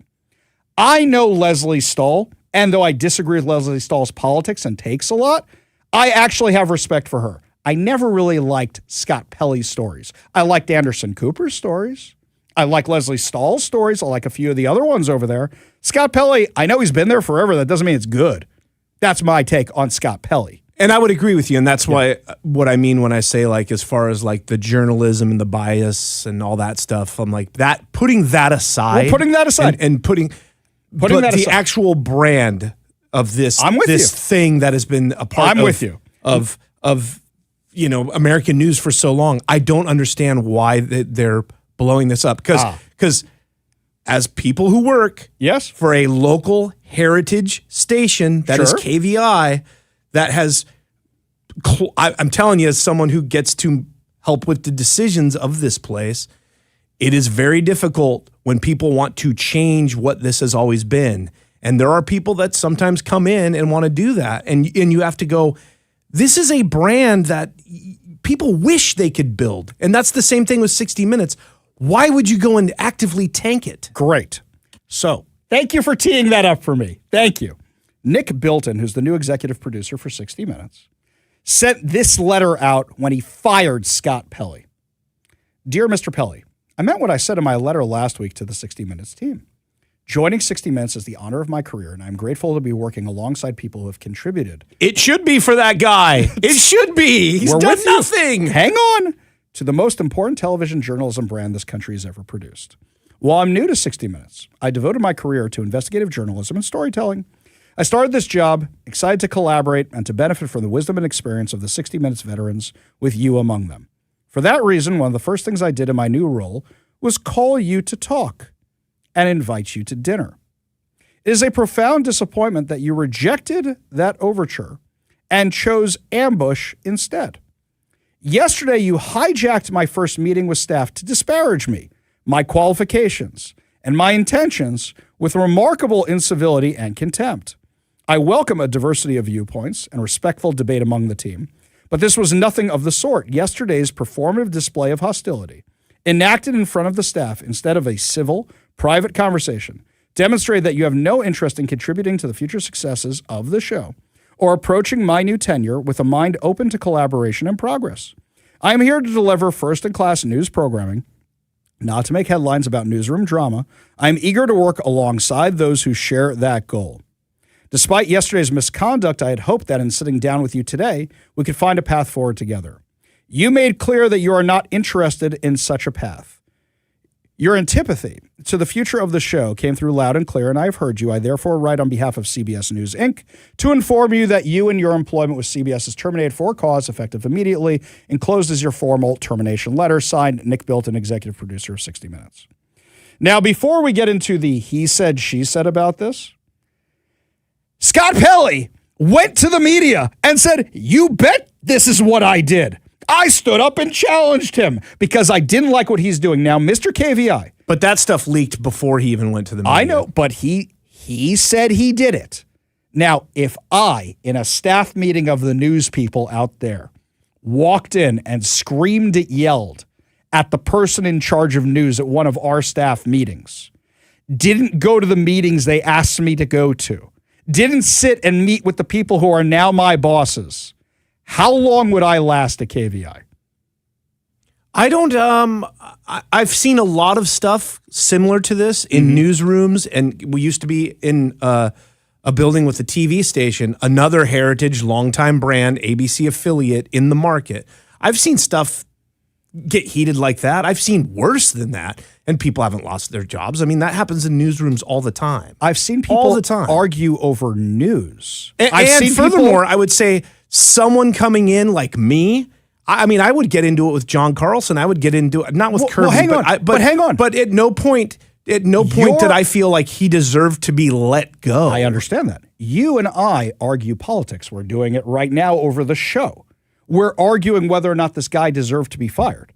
If I said, Kevin, you don't know how to run KVI and you suck at running this and you're destroying a heritage station and all that, how long would I last around here? I would take what you no, because you're the longtime live local person on this station. Now you're the only one. Now, if you were doing that, I would take it into consideration of what you were saying. If you said, "Hey, can we come talk about this in my office?" and I refused to do so, and you said, "Hey, can I take you out to dinner if I can find one magical kosher place somewhere in the city?" and I refused to do so, and then I kept yelling at you in front of the staff, how long would I last? Yeah, I mean, I guess if there was like a point to where there was no path forward. I mean, this has only been a few days. I don't know. That's and the show is currently not taping new shows. It's the season is done, right? Right. So this is where they do reruns. So I don't know. I mean, I think that I'm sorry. I would take seriously what you were saying. Would I would be like, where are we going to go from here if you won't even meet with me? Eventually, yeah, that's going to probably not be sustainable. But. So they're saying this is what happened. He's agreeing with them. This is what happened. We can't remember the guy's last broadcast that we actually enjoyed. Remember Leslie Stahl? Leslie Stahl sitting there with the Israeli guys covered with their face. That was amazing. Anderson Cooper in my living room. I could talk about that for hours. Yeah, I mean, stuff that goes viral, I guess, if that's what you want to look at as being successful with that. But yeah, he's done. I saw he did a thing on AI that was very interesting. Did it light up the internet? No, of course not, because that's what most of their stuff is. Right, it doesn't. That's not the point I'm making. Over. Not over the clicks, but you have a guy that you want to work with, but has gotten some things wrong from time to time, has been accused of his bias leaking into his reporting from time to time, and now he's a problem in the workspace too, which he's admitting he's a problem in the workspace. But also, again, putting him aside, you also have Anderson Cooper walking away. Mm-hmm. You have them getting rid of Alfonsi, not re-signing her, Cecilia Vega. There's only like 3 people, and one of them, this John Wertheim or whatever, he's pretty new to that. He was from I think he's from Sports Illustrated. You know why I'm glad you brought this up? There's only 2 of the old guard left there. So do you what know are why you I'm doing? glad you brought this up? Is Dan Rather still at 60 Minutes? Nope. Why is Dan Rather not at 60 Minutes anymore? Because he had some problems on his reporting. What were the problems with his reporting?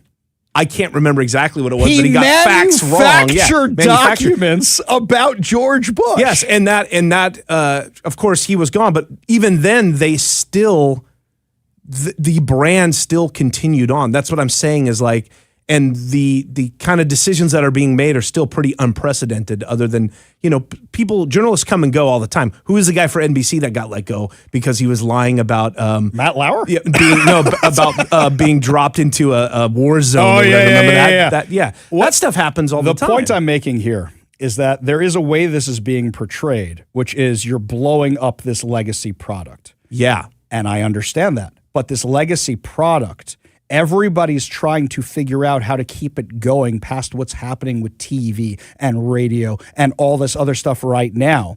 And I'm not saying fire everybody. That's not what I'm saying. But some people, when new management comes in, they go, I want the door. Barry Weiss quit the New York Times because she didn't like the direction the New York Times was going. Yeah.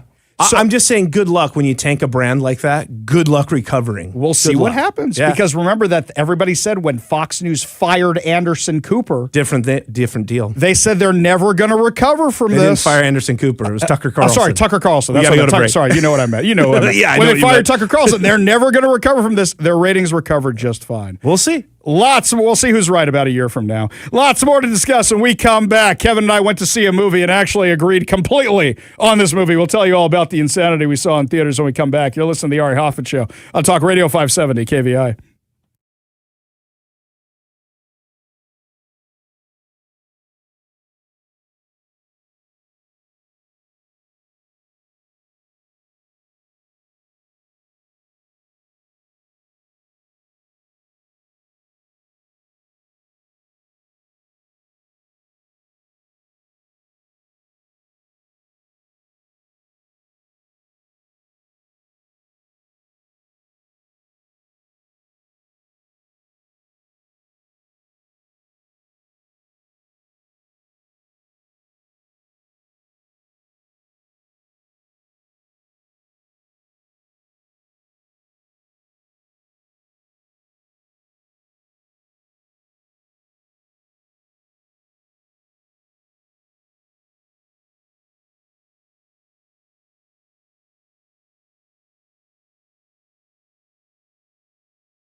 Welcome back to the Ari Hoffman Show, my friends. So, Kevin and I had the chance to go with Mike to check out Masters of the Universe. That's right, Barbie did so well as a movie. Mattel said, let's take a movie, a property that nobody's really talked about in about 40 years and put it on the big screen. And of course, we're talking about He-Man, Master of the Universe. They decided to make a live-action version of this, starring Nicholas Galitzine, Camila Mendes, and Idris Elba. As you can tell, I can't pronounce the guy's first name who played He-Man, and he wasn't the problem with this movie. 5-year-old, this is what I told the nice lady with the clipboard afterwards. 5-year-old Ari Hoffman thought this was great. 5-year-old Ari Hoffman would have loved this movie. The problem is I'm 45 now. And they tried Masters of the Universe when we were kids, the Dolph Lundgren version, which is horrible. Horrible. Somebody told me I think it was you. Yeah. You told me I should go watch it again. It's not as bad as I remember it. I remember it being pretty bad. Yeah, I mean, I guess what I would say is I was never a fan of the He-Man or the Masters of the Universe or any of that stuff. So for me, I don't have a soft spot for this. And I could see if you were a fan, especially at the time when the Dolph Lundgren one came out, how you'd be disappointed because it is not the toys and the cartoon that you would like. But I'll tell you this. And it was very cheaply made and poorly done. There was that. I wasn't disappointed in the movie itself. What I was disappointed about is the fact that they let it go 40 years because, let's take me, my kids, who this was designed for you to take your kids. Rewind here. Now you're talking about the one that we just watched. We were talking about the Dolph Lundgren. Now I'm talking about this new one that just came out. Sorry, just to get... This was designed for Ari Hoffman, who enjoyed this growing up, to take his kids to go see this movie. My kids are now out of the house. And my kids, like Zach, are now saying, who's He-Man? I never even heard of this before. So now it's for the empty nester dads to go see the movie with their buddies. You going to sell toys off of this? Not really, because the ones who have the little kids now that are going to buy the toys, they missed He-Man. They might remember G.I. Joe. Maybe. They know Transformers because of the Michael Bay movies. So you have now missed the wave for this movie. I actually didn't have that many problems with the movie. I thought it was too long. You cut 30 minutes out of it. It's good. If you like the He-Man toys, you're going to catch all these different inside jokes. If you like Masters of the Universe, you're going to see all these inside jokes. But I think they missed the opportunity to make this a thing. And I also think that they also tried to make He-Man a goofball where you want He-Man to be He-Man and you want him to be whatever he is. You could have done the fish out of the water thing they did with Thor. They didn't do that. They made him a goofball character instead. That was my opinion of He-Man. Yeah, I think they just had a hard time trying to satisfy everybody. Right? Exactly. So they needed to satisfy people like you who liked the cartoon and liked the toys, but they also wanted people who did have any idea about the stuff like Zach to come in and be able to watch this movie without having to know any of that other stuff. And in trying to satisfy both sides, they're in this kind of nether region where it doesn't satisfy either side. Exactly. If they had done this when they released the G.I. Joe movie, the one like, what was that, 15 years ago or whatever it was, that one, you might have had a chance because I would have taken my kids to it and maybe my kids would have enjoyed it. But the problem with all of this stuff is like you said, it's a long dormant IP that's been around. Like I remember from the 80s when I was a kid, but since then has He-Man and Masters of the Universe been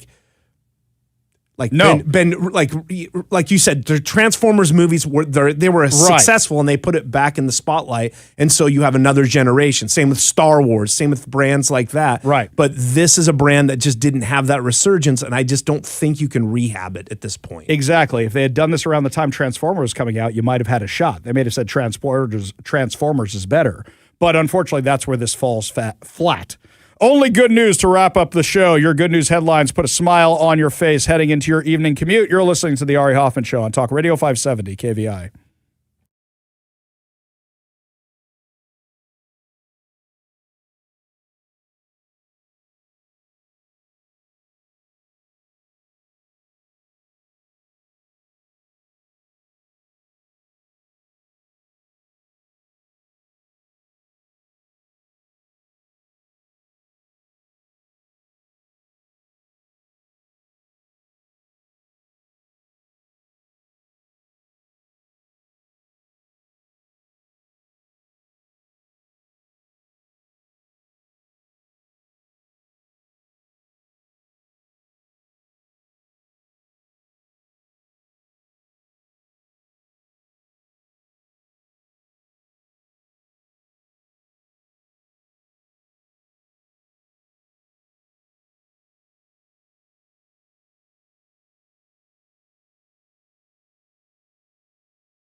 Only good news to wrap up another amazing episode of the Ari Hoffman Show right here on Talk Radio 570 KVI. And it's officially confirmed, my friends.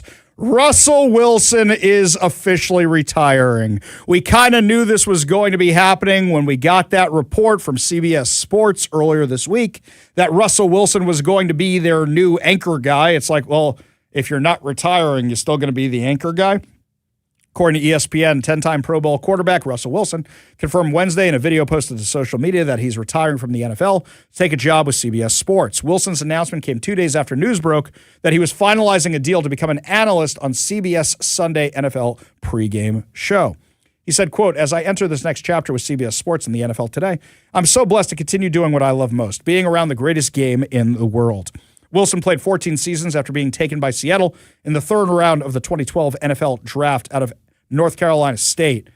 By the way, 2012, it's 14 years ago, but I feel like it was yesterday, right? That's crazy how time flies. He spent his first 10 seasons with the Seahawks, leading them to their first Super Bowl championship in the 2013 season. He was traded to Denver after the 2021 season, spent 2 rocky years. See what they did? Denver, rocky. With the Broncos before playing 1 season in Pittsburgh and another one for the New York Giants. He threw for 46,966 yards with 353 touchdown passes and 114 interceptions. He joins Peyton Manning and Dan Marino as the only quarterbacks to throw at least 20 touchdown passes in each of their 3 seasons and is one of 7 quarterbacks to be selected to 10 Pro Bowls. He is the only player in NFL history with at least 30 touchdown passes, fewer than 15 interceptions in 4 straight seasons. He also had 3 seasons with at least 30 touchdown passes, 500 yards rushing, which is the most in NFL history. He says, "Thanks for taking a chance on a young 5'11" black kid from Richmond, Virginia, that was told he was too small to ever make it in the NFL. He is also the shortest starting quarterback to ever win a Super Bowl." And something here is that I think if the Seahawks are smart, the first thing they will do next season is Ring of Honor with Russell Wilson. And then how many years do you have to wait? 4 years before you actually get voted into the Hall of Fame? It's something like that. So, yeah, we do that next. And he'll be on CBS Sports. And let's see how he does on CBS Sports. Let's see how that goes. Oh, wait, we're remaking the news of CBS. And we're getting Russell. So no more Scott Pelley, but we're getting Russell Wilson. Let's put him. And let's do some sports on 60 Minutes. Let's get some more sports shows on there. Wait a second. Now I think I see what Barry Weiss is doing. Okay, this all makes sense. He says, "I thank you, football. I am forever grateful." Yeah, I think the Seahawks fans will welcome him back with open arms. That's going to do it for us today. We'll be back tomorrow with more insane stories, more exciting guests, and, of course, more giveaways. You've been listening to The Ari Hoffman Show on Talk Radio 5.